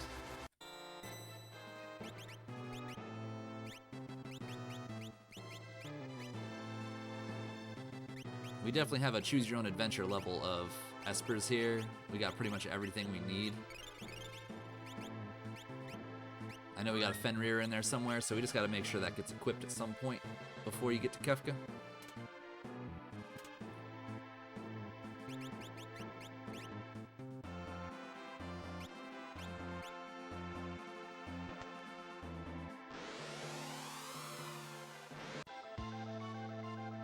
Oh yeah, Inferno Jr. Lightning him down and he's done. Or in this case, Shuriken him down and he's done. Single target is key here. When you're doing as much damage as you're doing, you would have done 4,000 damage to his body as opposed to 1,000 damage to one extremity that has no chance of dying. Or, in this case, just having Mog drop 10,000 on his body would have probably finished it.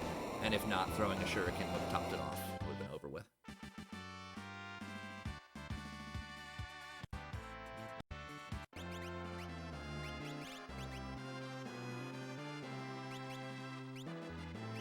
Cyan's definitely kind of an auxiliary character at this point.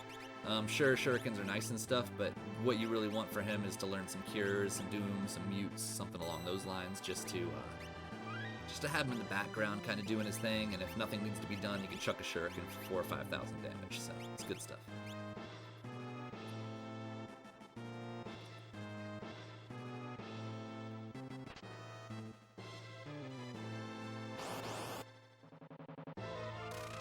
Yeah, this doesn't matter. You can just fire 3 hurt X magic all day long. Yeah, and then just chuck shurikens in her face. Yeah, perfect. You have a ton of elemental protection, so like, who cares about what she's doing? There's not much she can do to threaten you at this point.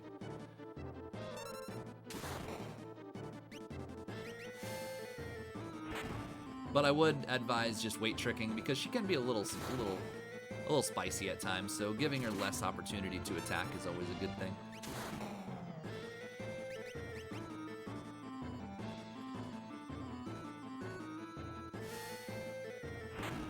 Her magic defense is pretty high, so that's why Mog's only doing 5,000, but I mean 5,000 on goddesses, it's fine.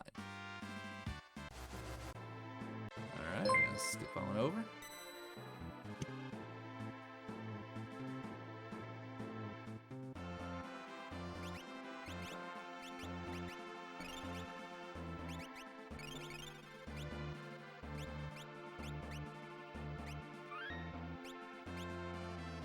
I actually wasn't paying attention there. Did we already equip Espers?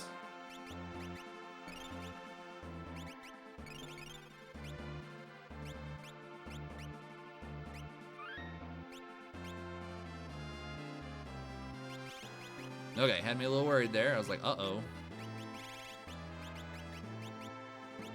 All right, quick description of, quick rundown on Esper choices here.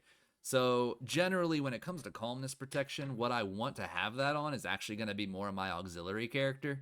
Your Mog is one of your most powerful attackers. So really what you want is, you don't really want Mog having to cast calmness protection. You want somebody else casting calmness protection, one of your least useful characters, such as Cyan. Phantom is fantastic, especially for tier 2. You can make 10 hits be completely negated and much faster than if it had to punch you every single time. It's just rapid fire, finish 10 hits out. But I would have probably put Fenrir on Cyan and maybe Phantom on, I would say, maybe Shadow. Since Magitech Missile is great and all, but it's still not your main offense. Mog is your powerhouse. All he should be doing is dropping nukes, be that Merton or Fire 3, and should be not concerned with anything else pretty much. So it's still fine. You equipped it and it's going to work. But just one of those small optimizations that can make a difference at the end.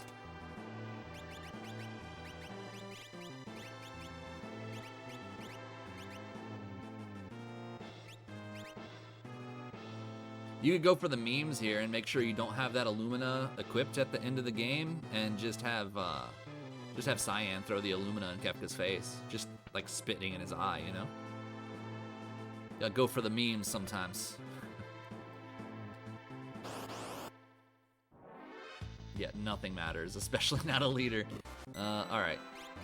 So, we'll just watch your last equip here, and I'll see how your Kefka goes, and we'll sort of go through some tactics as I see are necessary. And we'll review each tier and see how things go. I'm gonna skip on ahead here.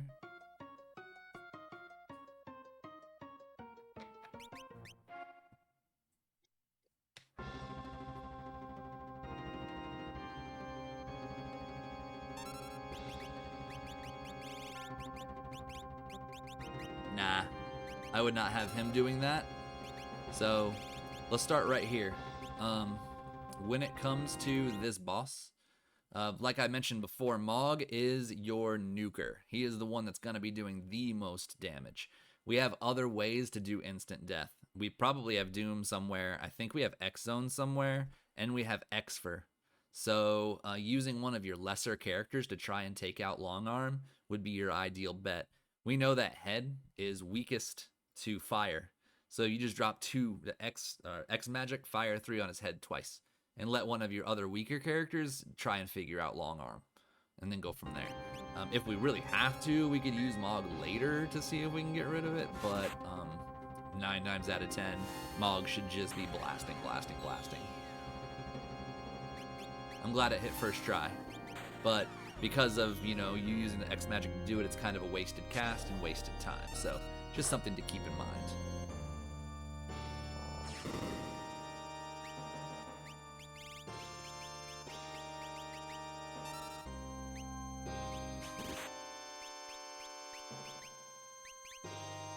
Good stuff, yep. Always be mindful of him being weak to fire and Head there. I would be weight tricking though, because short arm is rude, so I'd be in your Magitech menu right now while that's casting.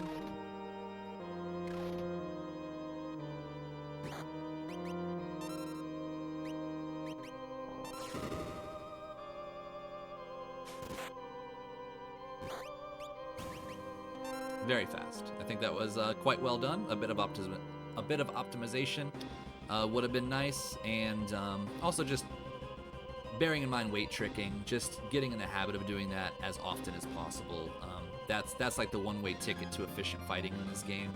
Just weight tricking as much as you can without getting in your own way, which is it's kind of a finessey sort of thing. So let's see how we handle this guy. I know we got Siren. We have multiple versions of instant death.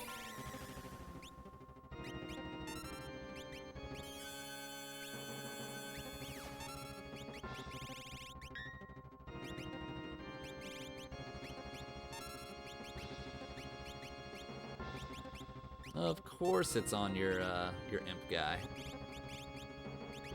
Just to send the point home, Mog is your main damage dealer, so he should not be doing any kind of stuff like that. I would have done Cyan on that one to get that green cherry off, and then get Celis popping off Siren. And Mog would just be probably Ice 2ing Tiger all day.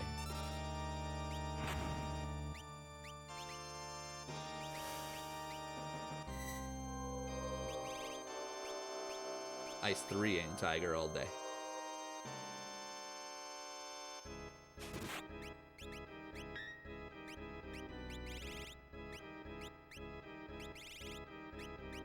Yeah, I don't hate it.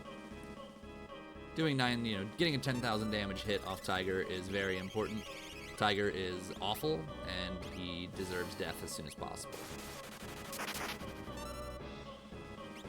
I've seen plenty of runs get completely dunked on by not only Northern Cross, but of course we all know about Doomtusk, so... Nothing like a Doomtusk X Magic Ice 3 to... Well, it wouldn't matter here, but even if it's an X Magic... I don't think you can use Ice Magic, actually. Either way, just Meteor would cause issues for your team with how powerful Mog is right now. Alright, he is done for. Good.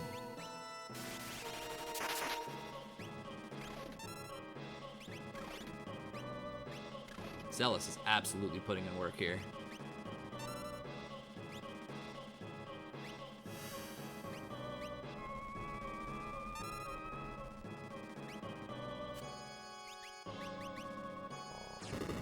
Yeah, I think this is a good move. Take out hit and call it a day. This should probably kill him if I counted right. Yeah. So I love to see good Phantom strats. Well done on that one. Celis is about to jump on his face for 12 to 14, 20,000. So he ain't gonna have a whole lot left in him either.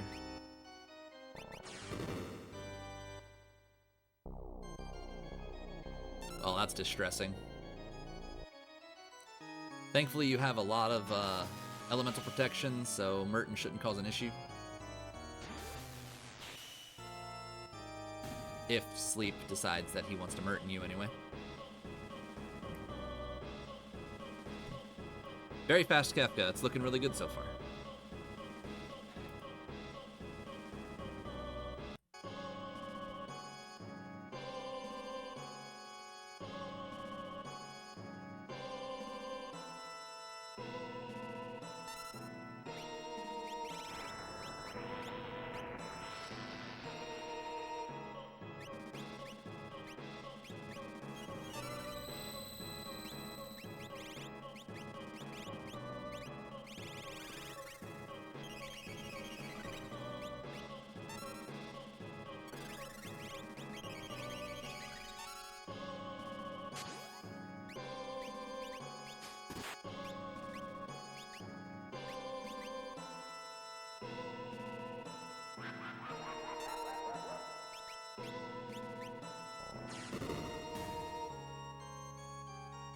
Alright, so of course we need him no more than about, I think it's 28,600 damage before he starts going into counter territory.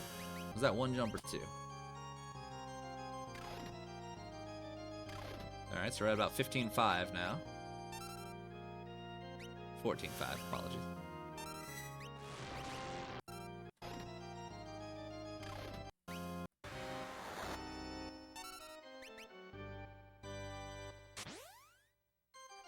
Jump is risky. So 18, 19,000, 25,000. So having Celis in the air right now is actually pretty terrifying. Because if she drops down, she could trigger Meteo Phase pretty fast if she doesn't kill him. Yeah, so that's the risk of any kind of untargetable or uncontrollable offense on this fight in particular. You really want to be as meticulous as possible. So Cyan's probably going to eat it, but I think this Shuriken might finish it up. Ooh.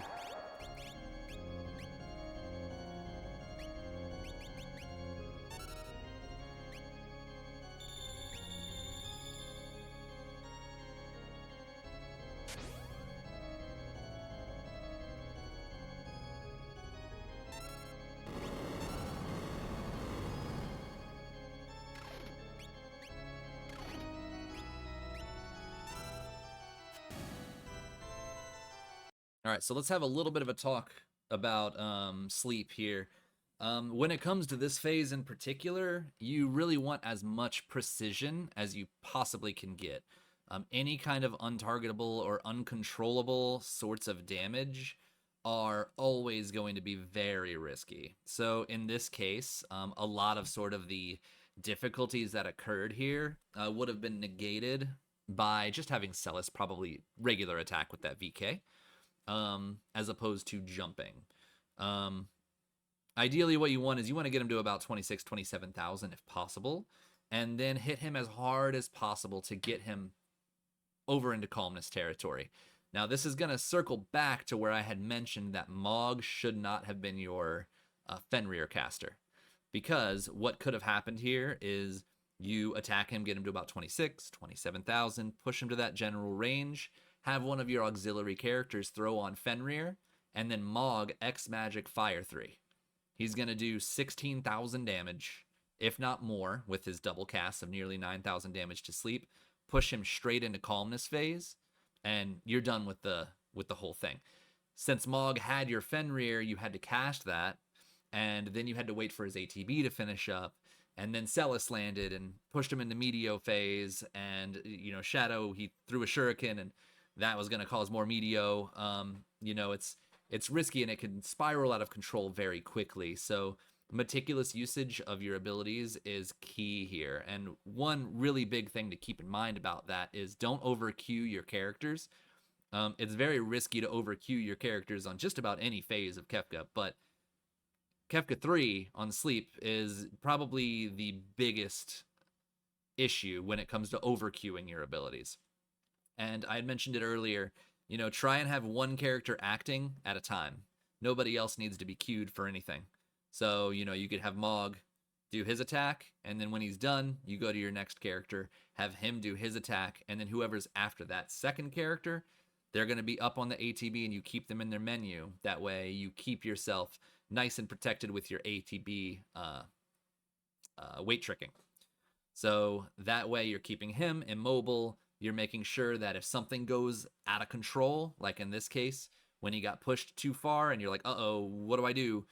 You could be like, okay, I need to heal, or I need to maybe cast a Revivify on sleep. Revivify will heal him and take him out of Meteo phase if things start to spiral.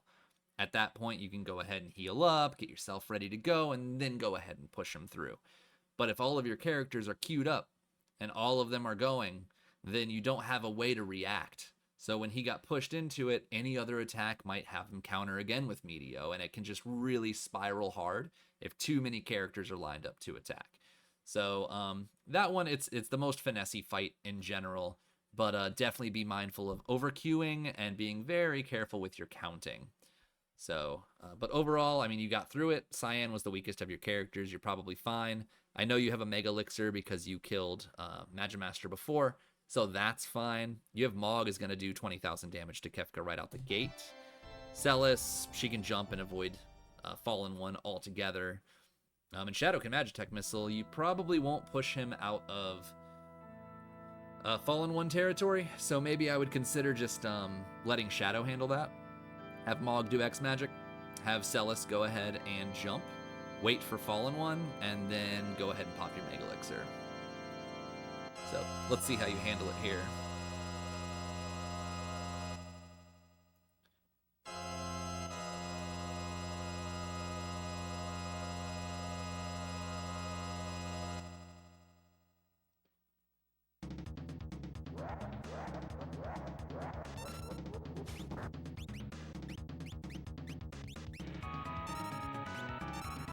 So Kefka 4 is an extremely scripted fight. We know the first thing he's going to do if he doesn't hit, I believe it's 30,000 damage, is the only thing he's going to do is Fallen One. So curing at this point is not going to help because you're going to cure up. You're not going to have the damage to push him out of Fallen One territory, and then he's going to knock you all down to 1 life anyway. So what you'd want to do is just be like, all right, well, I'm going to try and push him out of Fallen One territory. If it doesn't work, I have that Mega Elixir in reserve. So we'll see how it plays out for you. So you should be weight tricking right now. Always be weight tricking in this fight, especially. because his ATB bar is maxed out now.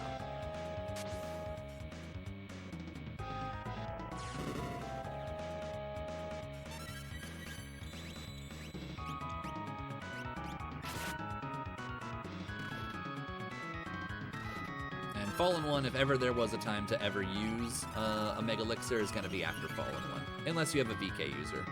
But Celis wasn't going to get hit by it anyway, so it didn't really matter too much.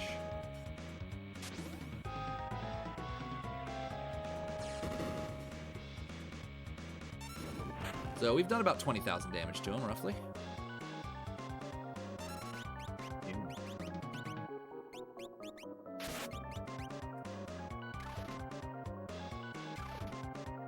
Okay, so he's about 40,000, so he's going to be pushing through Ultima phase at this point, or counter phase at the end. So any future damage after he finishes Goner here is going to be a little risky, but I think he'll probably be fine. Especially with Celis dropping 14k. If she can just get a third jump in there, he should be dead.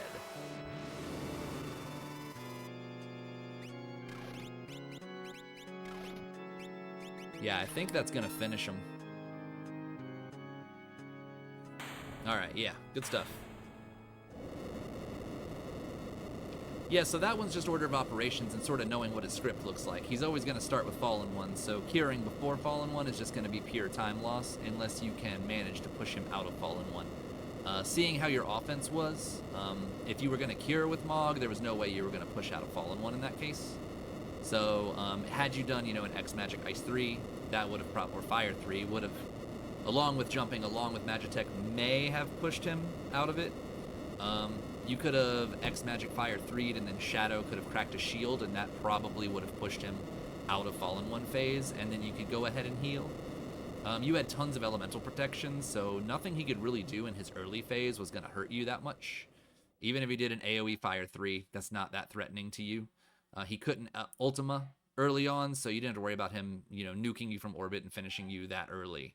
So probably would have been push him as hard as you can early on, get him out of Fallen One phase, and then, you could either consider healing, or if he goes straight into Goner, you could just start pushing hard again. Maybe throw in your Mega Elixir to finish that up. If you didn't think you were going to kill him in Goner phase, popping that Mega Elixir would have been great. You'd have been done, safe, and then continue on your merry way. But overall, I think that Kefka went really well. Obviously, Tier 3 was a little sketchy, but that is just how Tier 3 do sometimes. Yeah, so I think overall that went quite well. There's definitely some optimizations to be had and thought to be put into sort of your end game builds and where your focus is going to be. I think focusing on Fire 3 was fine on Mog, but I think overall your game would have been sped up a lot faster by teaching him Merton early and just letting him go crazy with it. Not a big deal at all. And routing is an issue, just in general, figuring out where you're going to go and how you can get there in the fastest way possible. When you're dealing with traversing the world, you can save a lot of time by, hitting checks in either a close proximity basis or keeping in your head sort of an idea of like, what order of checks do I want to do and what are my purposes for doing so? Keeping in your head, what builds you want for every character and why, such as getting Celis early on when you have a Magitech user to do Magitech Factory to get unlocked Magitech.